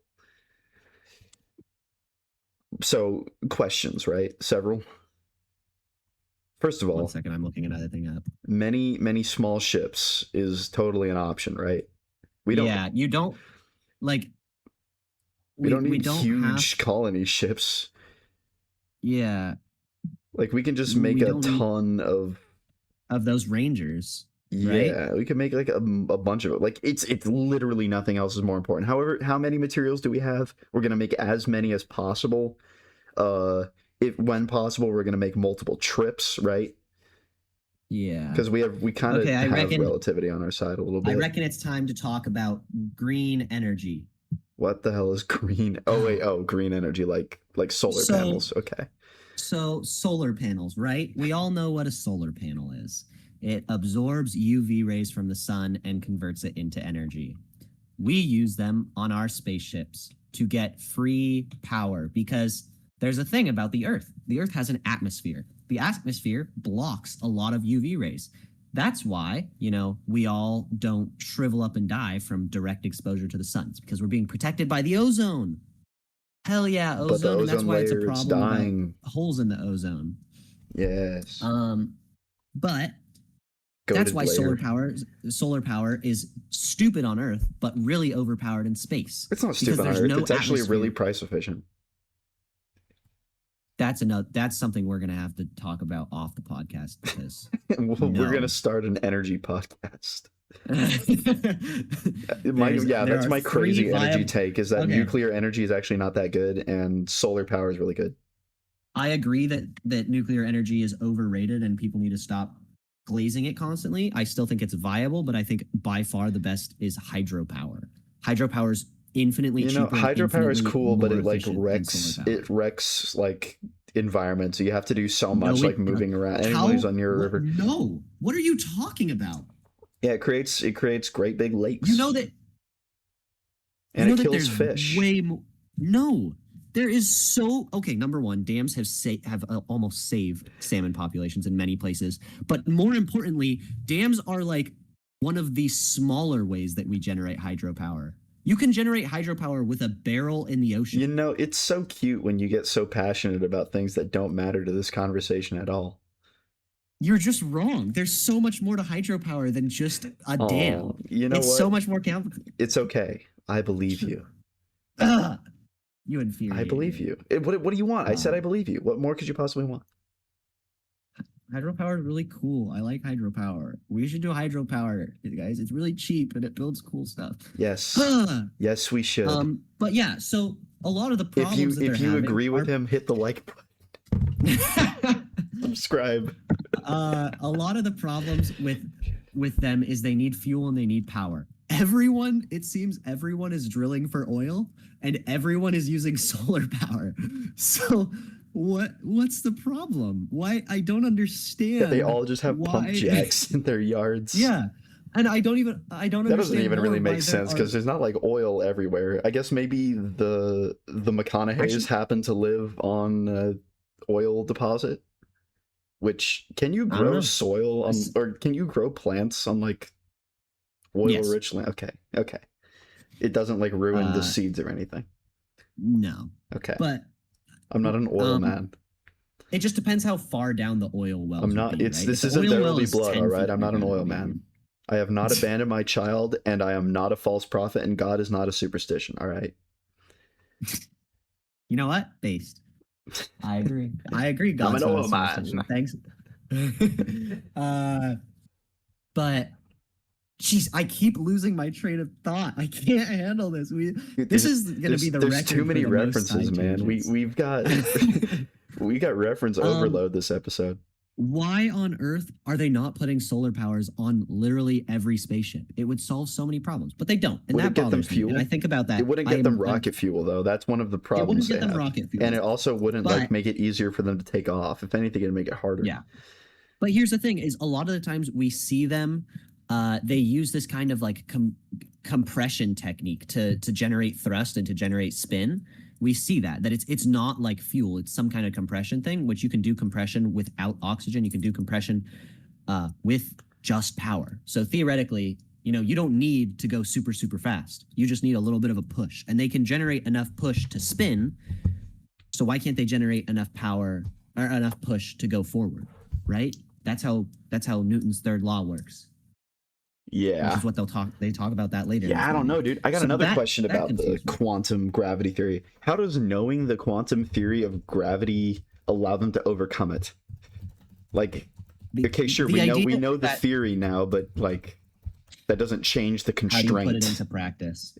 Correct. That's also confusing because like that's the thing that they talk about later in the movie is that at one point in the future humans have evolved to operate on the fourth and fifth dimension. So like the fifth dimension is the gravity one where you can manipulate gravity. So wouldn't the actual problem be figuring out how to get to the fourth dimension so that then you can, because right, you need you need the fourth dimension, you need to understand Knowing the time theory to be able allows to humans operate. to manipulate space-time. How? What's How? like the connection between knowing like a quantum theory of gravity and being able to like manipulate Yeah, gravity? Like what's the because that we know that requires time is developing the quite an yeah, ability. we know the theory of time, and we know that time is the fourth dimension, but we can't control Okay, time yet. I have more So information. Manipulating spacetime, the completed quantum gravity math allows scientists to control gravitational fields using machines. Okay, so they can make kind of insane machines to artificially lower the weight of massive space stations. okay, but my follow-up question would be, how Uh-huh. does the knowing an equation create the technology, It right? Like doesn't, what but it human allows you to technology? know how to develop it, I guess. Right? But does it? Does it actually? Because the same It, thing happens of it we at least know gets you closer, so I think that's fair you're because closer, yeah. if you But know a like, theory, it's like, yeah, okay, you can yeah. develop technology, But but I'd still go back to we know whatever quantum theory of time, we once understand again, more how time works than how gravity works. if they have the But resources to develop we that, can't they manipulate should time yet. spend the 30 years just building a ton of small ships. Yeah, I guess they need that to would be they a want much to better grow option. food on the space stations, but they could just grow them on small ships. Correct. Hey, here's another thing that I don't They could know. grow I weed don't on the know if small ships and I all don't know if get blazed astronauts out do in this in space. real life, but wouldn't it just be infinite oxygen technique if you just brought seaweed in a water tank on? Because like No, all the seaweed is seaweed died overpowered. off in the blight. There's no way the Earth would collapse. Like seaweed and algae are the biggest. They're the most efficient plants at converting carbon dioxide into oxygen, and also they're the fastest growing plants in the world. Well, no, the algae So survived. The algae survived, if but the seaweed died off. how do you know? I don't know. See, counter my. Do you have a counter argument? I'm making an My counter argument would unfalsifiable be claim here. All right. my counter argument would be the effects of algae and seaweed completely dying off would the Earth would completely collapse Well, in on that's why I itself said only because the seaweed died. The algae's fine. well then just use algae. The same Well, no, algae does the same thing. you, you can't. I mean, come on. I mean, seriously. I mean, let's use common sense here. I mean, obviously, you can't.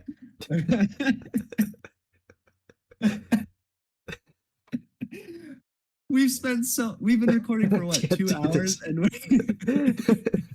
this might end up as a two-parter. I told you that the whole movie starts to like self-destruct at this part because this is the huge exposition dump where you get like all the information. You're like, wait, hey, wait, Yeah, why don't they wait?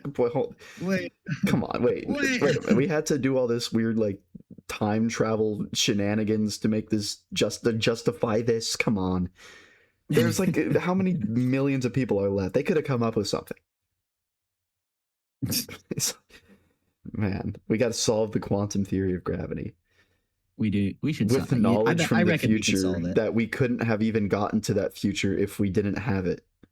I reckon if we spent 5 minutes in that room, threw Murph and Alfred out of there, we could figure it out Yeah, ourselves.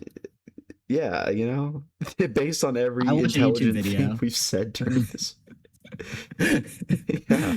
I hope so that guy smart. comes back and comments the exact same thing. I hope this time he's like completely on board though. That would be funny. He's like, He's like, he you know does the what? comment, but You're like right. in reverse. What if he just changes all what the if he negatives just to the comments positive. the quantum theory of gravity and just like mugs us? You know what? I concede. At that point, At that he point, it's wins. like, yeah, you're smart, dude. Like, Yeah, you're smart. come on the podcast. Okay, where on earth am I? Okay, we basically talked about all the stuff that they do. We've at this talked about place. a lot of So, things, but there's more. Yeah. So Cooper and Murph go home. Murph's really mad that her dad's going to leave her. No. And You Cooper forgot about the basically- part where they're like, no, we need you to be the pilot now because you're really good yeah. at piloting. They say before all this exposition, they say we can't tell you anymore unless you agree to be the pilot. And he's like, well, you were going to go without me before you knew I was even alive. So why do you need me? And they're like, you have real training.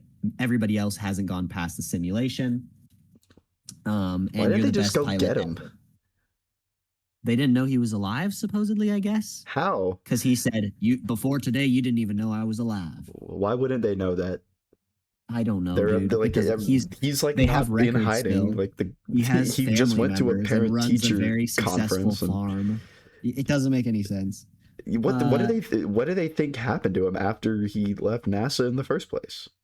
He imploded. He just spontaneously combusted. He just disappeared. Yeah. He's gone. He died. But he does agree to pilot it, and we also learn that. Or wait, I already said that. Never mind. But he will be the pilot of this ship now, so he goes back to say goodbye to everybody. Murph's mad. Grandpa's like, "Well, have fun."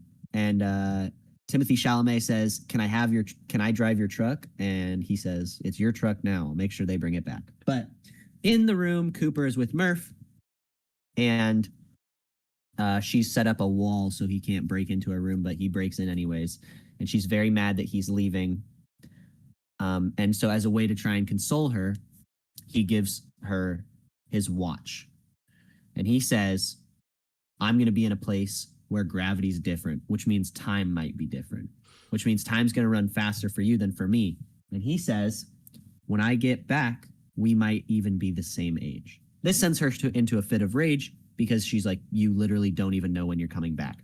But the significance to him was that if she has one watch and he has the other, when he meets back up with her, they can see how much time passed in between them, right? Like how different her watch moves than his, which seems kind of cool if you're not abandoning your children. But she basically says, he's abandoning her for a good cause, you know? Yeah. He's abandoning her to save her life, in theory. Yeah. She says, I deciphered what the ghost said. He's saying stay. And she shows him that the binary of the books falling off the shelves is saying stay.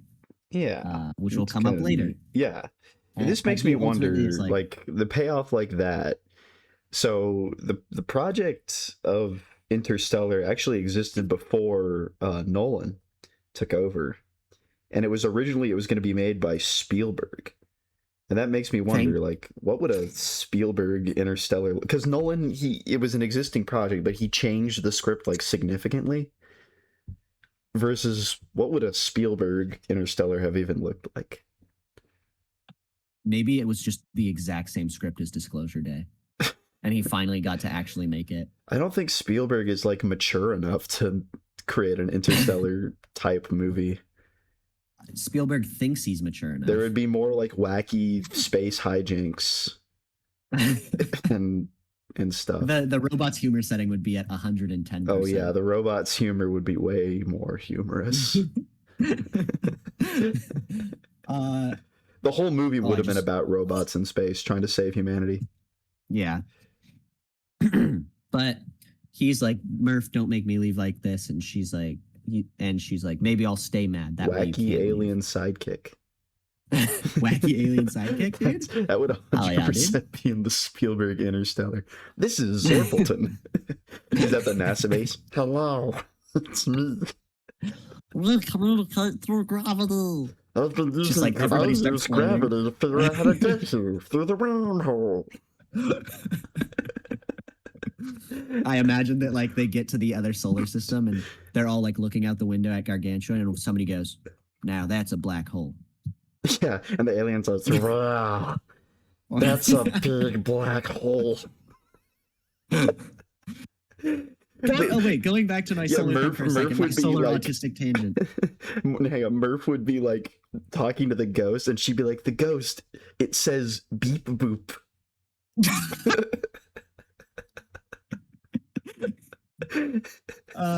Going back to my solar tangent for a second, solar panels would be even extra overpowered in this next solar system they're going to, because quasars, which are the light surrounding a black hole, is the brightest thing in the known universe, which means that solar panels would just be completely supercharged. Except for my beautiful smile. You know what? You're right. I Yeah. agree. Why don't they just put I solar miss your panels in smile. front of my face? There's yeah, I've been put them smiling for the in your last two glasses. hours, man. This episode's a hoot and a holler. This is fun. Like this is great. Oh man, I don't know what it is about Interstellar that's bringing out the joy in me, but I return to my it's not a childlike particularly innocence. funny movie. It's a very It's not at it's a all. very serious movie. I think well, we just haven't got to record in like 2 weeks, so the jokes are just flying, The dude. jokes are hitting The different. jokes are flying. All right, well, Uh what happens next in the movie? I don't remember. what does I don't remember. You have But notes. as he's getting up to leave, another book falls off the shelf, and he doesn't take this as a sign. He just ignores it again. Well, And he he does leaves. look at it with concern, Yeah. which And yeah, as he's yeah. driving away, we hear the launch sequence. And we cut to it's Dr. Brand, Cooper, and two other Oh people my that god, they have. wait a minute, James. Imagine if he had been like, wait a minute. The bookshelf is like it sent messages before with gravity. Maybe that book falling represents another message. Maybe I should stay here for 15 minutes and I should listen to the message. Well, you would think. It would completely no. destroy The entire movie. It would like cause the paradox. Oh my god, I can't do this. Yeah. There's too many loops. You know, I told you that this movie is a 6 out man. of 10 yesterday. I think or it's earlier going. It's today. I think decreasing. worse. It's It's getting decreasing so in my much estimation. worse. It's carried by the performances and like the And the emotional music and the beats visuals. and the visuals, music, and that is all just sustaining a. You know, Mahler said this movie was like really bad, and I watched it and I was like, "Is it?" I'm beginning to see why he says that because I'm beginning to understand. But they get launched into space, and basically what they have to do is they have a 3-sequence launch where you get the first thruster, second thruster, then you're in this little ship, and they have to connect onto this bigger space station. And then by connecting on that, it will start. For some reason, it spins, and I'm not completely sure why it spins. I don't know if there's really an explanation for it, but it spins as some kind of way of balancing and being able to travel. So they dock onto it. It was actually quite suspenseful. It's probably spinning because of momentum, right? Because in space, there's nothing that would stop it from spinning. So one day it started spinning and it just isn't stopped. Well, no, it wasn't spinning, and after they dock, they make it spin. Do they like press a button, or does it just begin to spin? Yeah. Oh. They start it to activate press the a button and it spin. starts spinning.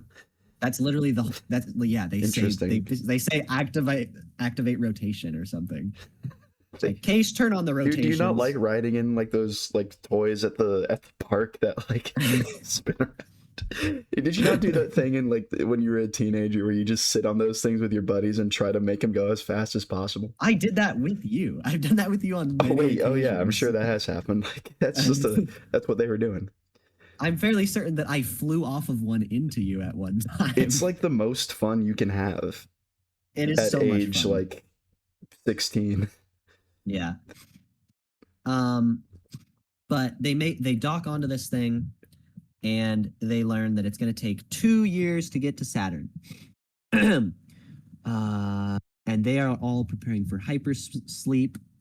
Dr. Brand says she does not believe nature can be evil. Frightening, yes, but not evil. That happened. I agree. I think she's right. I think evil's kind of a uniquely human trait. Yeah, but while the rest of everyone goes to sleep, Cooper, like, he kind of has this flirtatious moment with Dr. Brand. They're building a bit of a quid pro quo, if you will. A quid pro quo? Wait, no. What was I going to say? I don't know. A rapport? It doesn't matter. Not quid pro quo. A rapport, yeah. You're just thinking of like French-sounding words. Like, yeah. Quid quo. But everybody starts preparing for hypersleep, and Cooper goes up to a robot and asks if Edmonds and Dr. Brand are close, because she was talking about him a lot. Edmonds being the person on one of the planets, one of the scientists. And the robot basically says, I don't know. The robot really says, I have a discretion setting. Like, Yeah, he has basically I have a implying like discretionary he setting. does know, Yeah. and he's not going to tell. Which is not, the rope. Usually, if let's say let's say like two of our friends were dating or something, and I was asked to keep it secret, and you came up to me and you were like, "Are these two people dating?" I wouldn't be like, "I'm not telling you," because then you'd be like, "Oh, they're dating." I'd be like, "No, no, they're not. I don't think so." Wink, wink. um, That was not a but very good robot. yeah, L robot. But while everybody else is sleeping, he records a video for his family. He's like, I'm up in space. It's really cool. Yada, yada, yada. And then we cut. He goes to sleep, and we cut to the farm. And Professor Brand is returning with the truck to give it to the family. And he has that message that Cooper recorded. And he's basically like, you guys can record videos and we can get them to him and he can communicate with you. That way, you can have some sort of relationship still. And then he says something about how Murph's really smart and he wants to fan the flame. It's interesting Then that we these cut to- communications can pass through a wormhole, but I suppose that would have to be the case for Oh, we will talk about the that entire shortly, movie. Dear friend. Well, there's also another thing that communications are going to attempt to be passed out of that is like what? Yeah, don't worry. We'll talk about that later, but the wormhole, a little bit of a different story. Yeah. Interesting But that as this they is approach, possible. they're approaching Saturn. Cooper is wandering the ship and he sees his buddy. I think his name is Dr. Miller. Yeah, no, not Miller. I can't remember the name, but the fellow astronaut is kind of struggling because he's like, there are 2 inches of aluminum essentially separating us from imminent nothingness, and he's terrified of it. I mean, that's what happens when you're in a car. You crash, and you're Cooper dead. goes on. Cooper does a little bit of a monologue where he's like, some of the best captains of ships of all times never knew how to swim. This is our ship. We don't know how to swim, but that's the adventure of it because we're explorers, we're pioneers. Cooper very much believes that humans are explorers and pioneers, and he will be very consistent with that throughout the movie. Cooper makes an interesting point about the captains who don't know how to swim, but I would counter by saying they absolutely should have known how to swim. Yeah, I would agree with that statement. Why wouldn't 100%. You just learn that if you're going to be spending a lot of time at sea? Yeah. Space is a different story. We can't learn how to be there, but like you can't learn how to space. I would have poked holes in his story immediately if I was there because that's what I do. Mm-hmm. And I would have poked holes in the ship too. Later, as they're even closer, the same astronaut and Cooper are talking, and he's basically like, "Can we stop the spinning?" And Cooper goes, "Why do you want to stop the spinning?" And he's like, "We're getting close to the wormhole. I really want to see it." So they stop. They stop the spinning. They approach the wormhole. They stop the spinning. They stop. I don't know. How can they even do that? Well, it's shown later. They have these little combustion chambers that just shoot out a pressurized kind of air, and it just creates a tiny bit of thrust that accumulates. They create like builds. Opposite direction thrust. Yeah. Why are they spinning it in the first place? But then this is where we get, I don't know where they're spinning, some sort of balancing, like throwing a spiral football. I'll tell you what, the fact that they're spinning causes huge issues for them later. Technically, what you're referencing, they weren't spinning at that. It started spinning. I see, because of something. Yeah. Because of the explosion. Because of Chris Pine. We'll talk about is that guy played by Chris Pine? What's his name? Is that Dr. Mann? Dr. Mann is Dr. Mann is Mr. Wahlberg. It's Matt Damon. We were both wrong. Matt Damon. I thought it was Chris Pine. Which you thought it was Mark Wahlberg. Oh, the Wahlberg guy's the other one. He's the other one. I get that. I get them mixed up all the time. They're the same person to me. Matt Damon is not the same as Mark Wahlberg. He's much closer to Chris Pine. But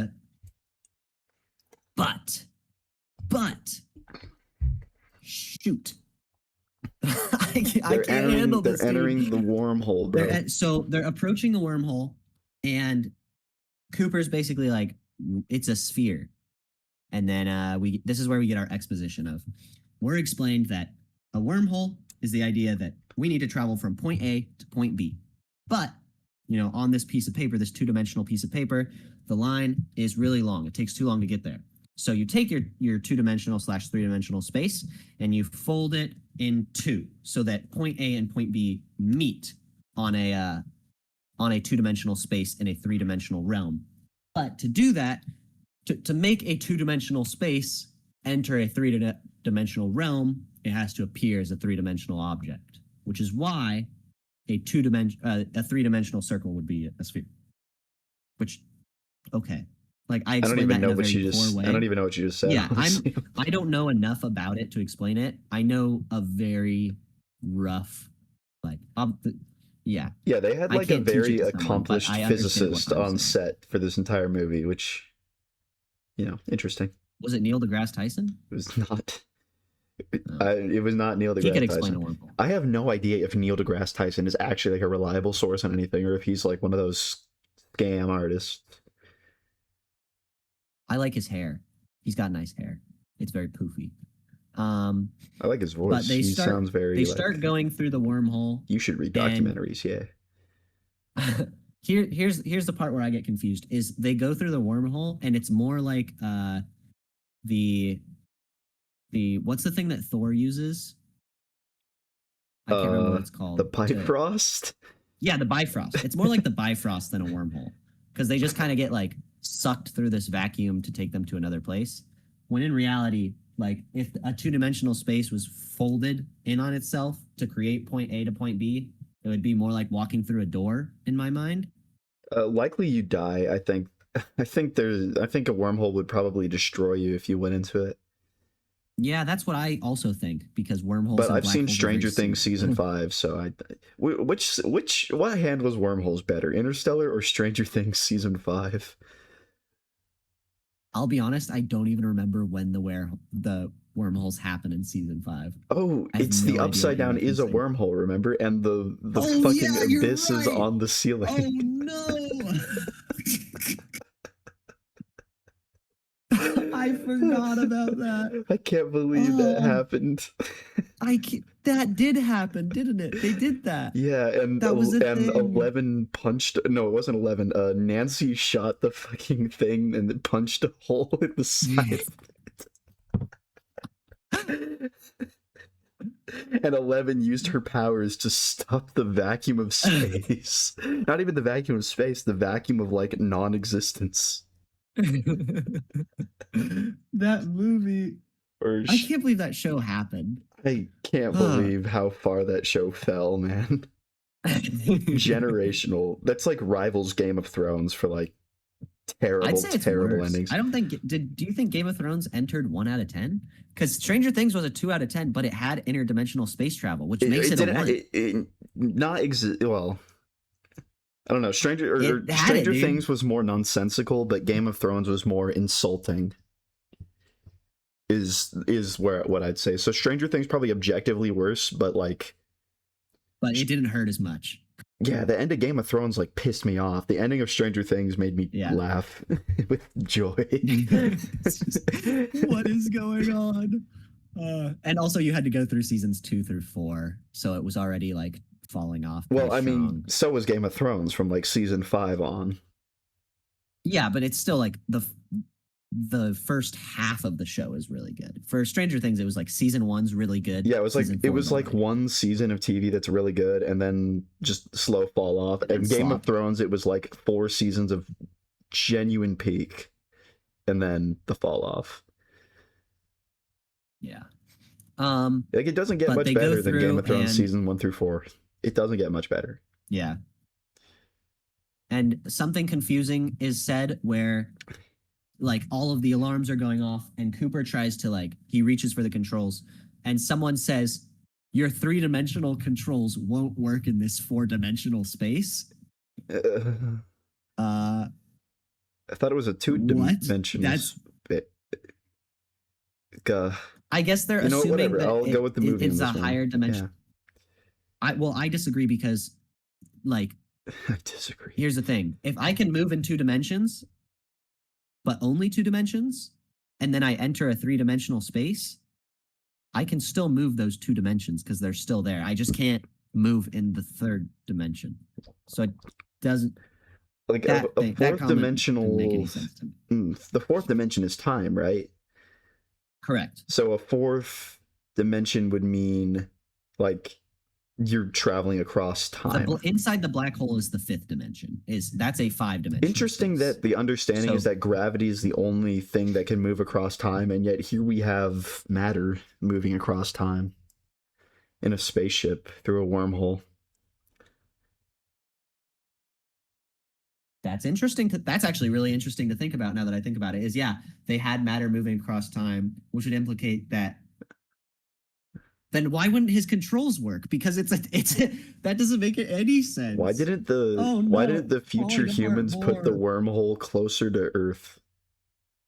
Why didn't the future humans move Earth to a different place where it would change Holy Earth's shit, atmosphere why and didn't make they it just safe? move it right next to the planet they needed to go to, and they could have all just ridden up there on taxis? Just like This just movie close makes enough no that the gravity sense. doesn't fuck up, but like far enough the gravity doesn't fuck up, but close enough that the commute is very short. Yeah. This is just going to sound like Oh, completely schizophrenic rambling to other people. dear It's because lord, we keep it's having epiphanies, and it's so hard to communicate the epiphany this is because like, we don't actually oh man, understand the science. we went into like obsession with like all our criticisms were like ready, right? We were Yeah. pretty, like our stance shifted very little over the course of that episode. Here we're like, I kind of came into this, I was like, I don't know, I feel like it doesn't make any sense, but I don't really know how. Yeah. But And now we're now like discovering it. asking questions has Oh, destroyed the world. oh man. But they make it through. Yay. And they start approaching the first planet and they realize that it is like very close to Gargantua, the black hole. And so they have this back and forth of, here's the thing, we're so close to a black hole, gravity works really differently, which means time's going to operate really differently. From our perspective, it appears that gravity will the time will be so different that every hour we spend on the planet will be 7 years. Which, by the way, like immense, insane amount of gravity to generate that much of a shift. Yeah. Like that's And a when lot. we land on, Basically, by the way, when we essentially, the land on rule the is the closer you are to like source of strong gravity, the more gravitational force operating on you, the slower time will run, and that can be counteracted by movement. So the faster you're moving, the faster time will run, in a way. And the strangest part is when they land on this planet, gravity is only 110% of Earth's. Hang on, no, Which is, I was wrong. The closer you are, yes, gravity is stronger, but movement also makes it stronger, right? So if you're traveling at the okay. speed of light, there's more gravitational force operating on you, which is why time theoretically slows down to like an insane degree when you're traveling at light speed. Yeah. Well, that's the idea of time But travel, right? 1 minute per 7 is or 1 hour for 7 years is like, it's like ridiculous. Yeah. But like, if nobody's ever actually thought about time travel, the idea of time travel is that we live in a world that is run by time and gravity moving alongside with matter. Matter's moving at light speed, right? Or the light. So theoretically, light is the fastest thing, which means if you can outrun the cone of light, then you will start to outrun time. Oh, and light gravity. cones. You're talking about those things. I I remember don't really learning about understand them. how it works. I'm quoting someone else who was talking to me about it. I can repeat it, but I can't actually like fathom it. It's just that stepping outside of time requires stepping outside of light, because everything we interact with is a form of light, right? Yeah. I'm looking at this lamp right now. That's light coming to me. When I move my hand, the light reflecting off of my arm is what allows me to see it, right? If you outrun light, you outrun interacting Everything. with, yeah, it's fucking weird, but but while they're in the wormhole, this kind I'm of like doing a weird calculation here. blurry thing sticks its hand out and shakes hands with Dr. Brand, and everybody's like, no, don't touch it. And she's like, it's the first handshake. So these beings have somehow made contact. They've shaken hands with Dr. Brand.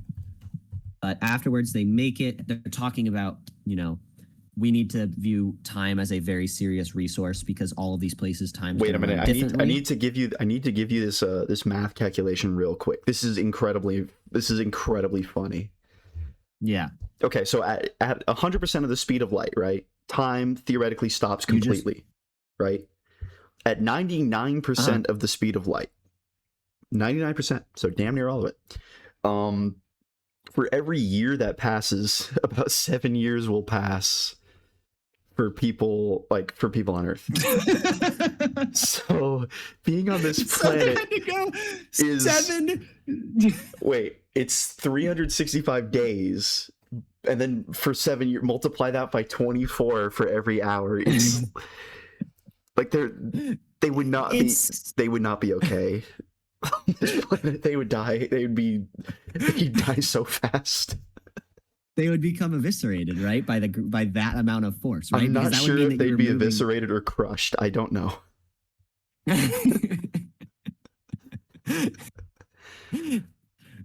Imagine how God. fast that is. That's nuts. Okay, so is that not a factor of 7.09? Okay, AI overview. Help me out here. Okay, so what if instead of 7 years per 1 year, it was 7 years per 1 hour? How crazy would that be?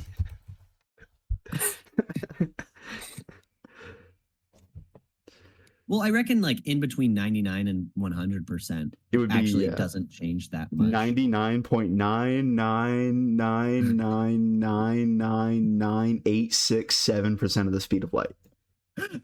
You would be gone. What would happen to me if I? Oh wait, it mentioned Interstellar. What is it saying about Interstellar? It says this is exactly the premise of Christopher Nolan's sci-fi movie Interstellar. Okay, so I'm gonna ask it how they're alive.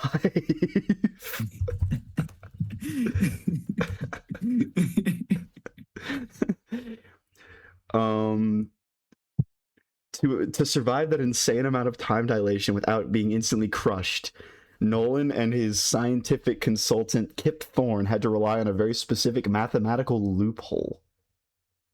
The crew is able to survive on Miller's planet due to 3 main factors. Gargantua spins at max speed, enough to cause any level of time dilation. Gargantua must be spinning at 99 point a lot of 9s, 1% of its maximum possible speed. The result is that the shifting space flings the planet outward, creating a stable pocket of gravity where a planet can safely orbit without falling in or getting torn to shreds. Okay, so that's why the planet doesn't die. How does the person? How does the planet is tidally locked? But how did? Okay, then how does? Wait, how are they orbiting it in a spaceship? I don't. They would get thrown so far. How does this? I'm gonna just debate with the AI for a minute. All right, we're gonna use this as it's gonna be fun. How does the spaceship survive? All right. I don't. I did all of this. This strikes me as impossible. They're doomed. I mean, ultimately we have to be like in the world. Oh, this works. It says in the real universe they absolutely would be doomed.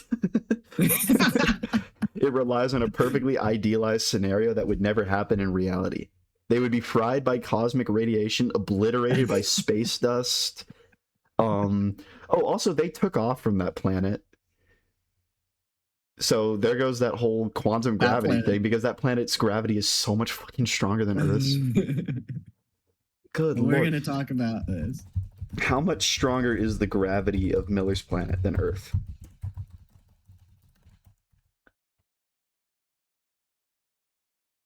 It's 130. Okay, the gravity of Miller's planet is only 130% of. Okay. So it is worse. The planet itself. Okay, the planet itself has almost no role in the time dilation. The time warp is entirely caused by the supermassive black hole. I see. Okay. So then, how could they be in a tidal lock? How would the planet be the planet would have to be not in a tidal lock to be affected by the time dilation, right? So the loophole Oh, doesn't even no. work. I mean, maybe it The does. loo- It was Kip Thorne. He's like a super physicist-y guy. I feel like Kip Thorne didn't care as much as I mean, we went to the anyone else. moon. The moon's tidally locked. Yeah, I don't know. The Nazis are on the other side. But they ultimately decide that it's worth an it insane contrivance at best and an impossibility at worst. Yeah. But they decide that they're going to go down to Miller's planet to make contact. They just have to be extremely fast about it. So they get down there. Here's the thing. It's a planet. It's all water. It's all water. And for some reason, on this very time-sensitive mission, they don't do any reconnaissance or even look out the window. They just go straight for the ground. I mean, do we know that the planet is all water, or is that just the area they go to? We don't know for sure, but it could be they land. didn't see anything that wasn't water.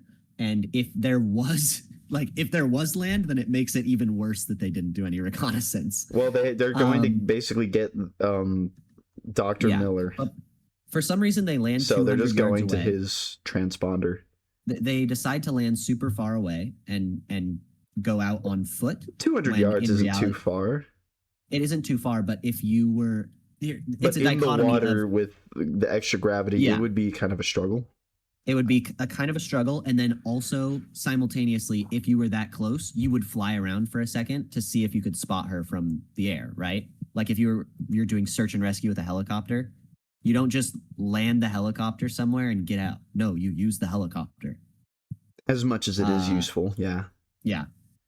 But they Obviously, get out, they're searching it's empty planet full of water, and they're like, look, over there's mountains.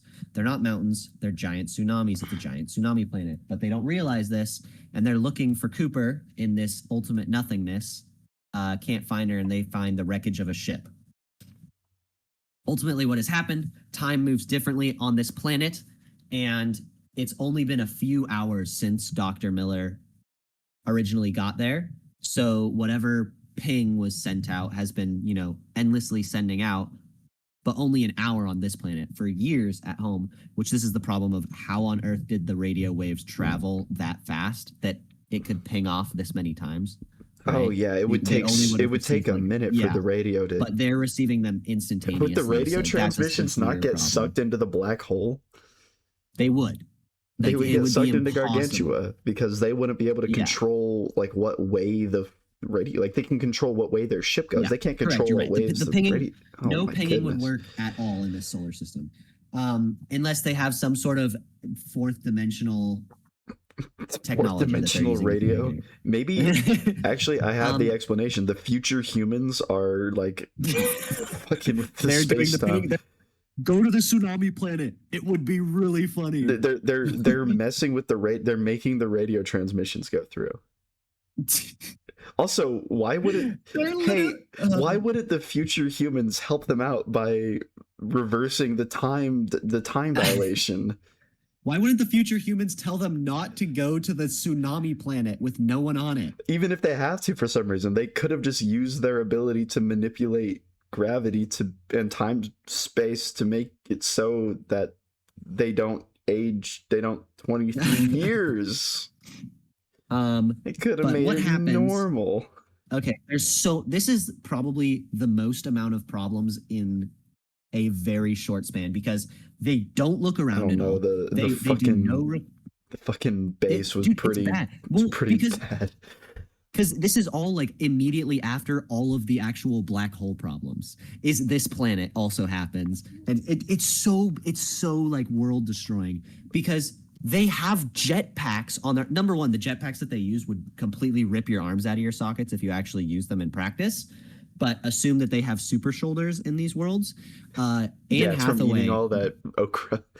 Yeah, Anne Hathaway decides that she doesn't want to live, and she's going to go after she's going to try and outrun the tsunami to retrieve some sort of information that she ends up not retrieving anyways. A bold strategy. But she gets trapped. We'll see if it plays out. Instead of any of them going, let's use our thrusters, they decide that they're going to walk. And then Anne Hathaway gets trapped under a thing and continues to decide not to use her thrusters to escape and instead waste time, which ends up getting someone killed who really didn't need to get killed, because if he just would have used his navigational tools, he would have been completely fine and everyone would have made it out perfectly fine. But they like barely make it out, kind of, sort of, but they can't really leave the planet because they're waterlogged, and so they have to let it drain. So they let it drain, but it takes a long time. They get off the planet. They end up losing a bunch of years because future humans are dicks. Yeah. But because of this weird time dilation, this ping was sending out, and somehow the ping made it to Earth. But it's only been a couple hours since Miller actually arrived there. And Cooper asks if there's a way they can go into the black hole to gain back a few years. Brand says time can be relative, but never go backwards. The only thing that can go through space like time is gravity. And us.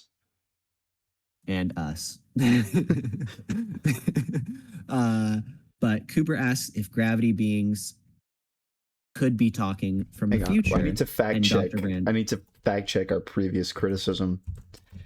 Which one? The wormhole time. Okay, I'm just gonna keep explaining. Okay, keep going.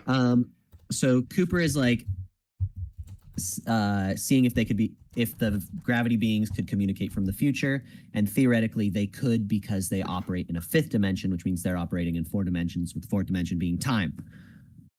They were on that planet 23 years and 8 days. Allow me to interrupt you. It is theoretically true, according to general relativity. If a traversable wormhole exists, it can inherently function as a shortcut through time, just as easily as a shortcut through space.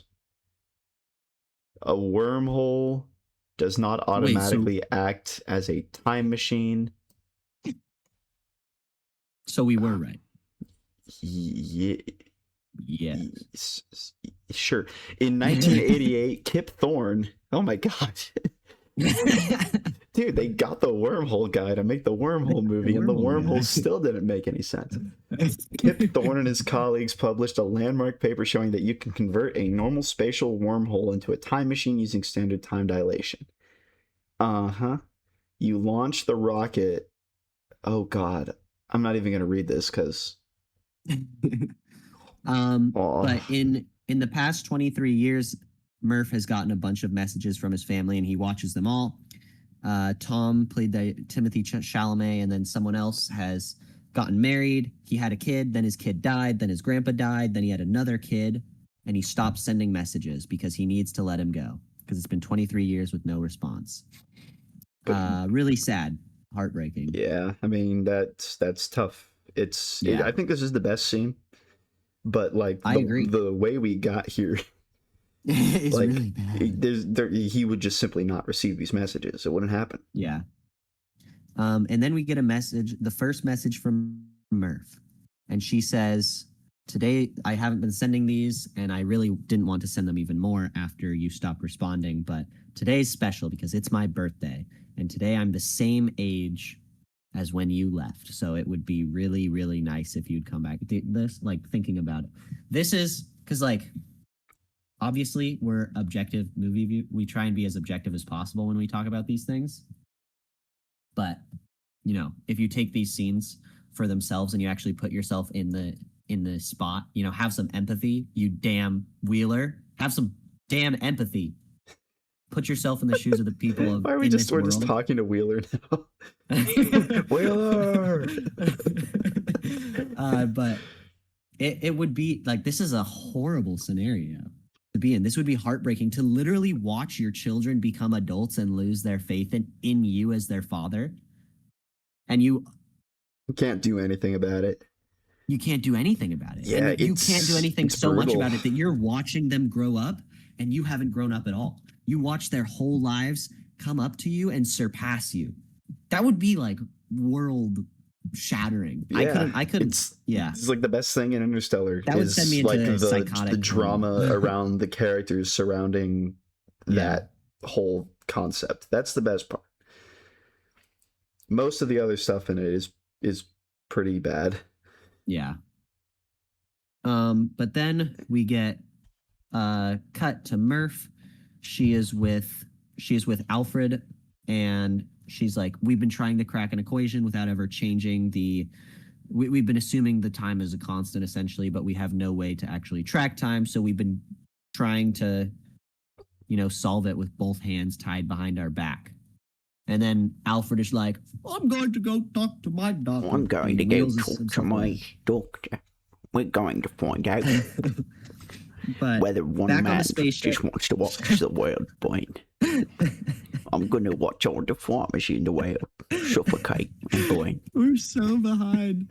We're only like halfway through. Can we take a bathroom break? Holy moly. How long have we been recording? 2.5 hours. Well, the decision has been made, folks. This is taking so damn long. We are going to go ahead. Yeah, by the time, if we upload this whole thing, it's gonna be like, it's gonna dilate time around us if we try to post the whole like Interstellar review all at once. Yeah, this little maneuver is gonna cost us so 51 years. And it's like my brain is so like intellectually destroyed. God, it's hard to talk about. It's hard to talk about this movie because it's dealing with so much like crazy high concept stuff that like I have no understanding of at all. You can easily talk about the Hateful Eight and be like, oh, well, this character knew this, so they should have done this. Boom, flaw. This movie, it's like, is this a flaw? And then you like peel back the wrapper and either it's not a flaw at all or it's like way worse than you thought. And there's like 10 more flaws inside the flaw. And now you have to investigate all of them and to close off all the loose ends. We're going to have to wait to investigate later. Yes. In the meantime, this has given me a lot to think about, especially the beaver trapping methods that I've discovered. Those greedy bastards. Those greedy beavers. They're after the cash, dude. Ooh, money. Money is the root of all evil. How do the beavers not know? It's that J. Cole song. Money is a mindset. If you already rich, take a fucking shot up and swing around the dick. The beavers are hustling, man. The rats need rest. All right. It's very resting. Well. Come back next week, Wheeler, wherever you are. Wheeler, are you the 11th subscriber out there? If you are, you should come on the podcast and say funny things. I've just cut to that meme of Matthew McConaughey from this movie smoking the cigarette, eyes wide. That's us waiting for his response. I'm imagining like someone calling out Conor McGregor. Wheeler! I've only got one man on my mind. Conor McGregor. All right. Good night, dear colony. Yes, very well.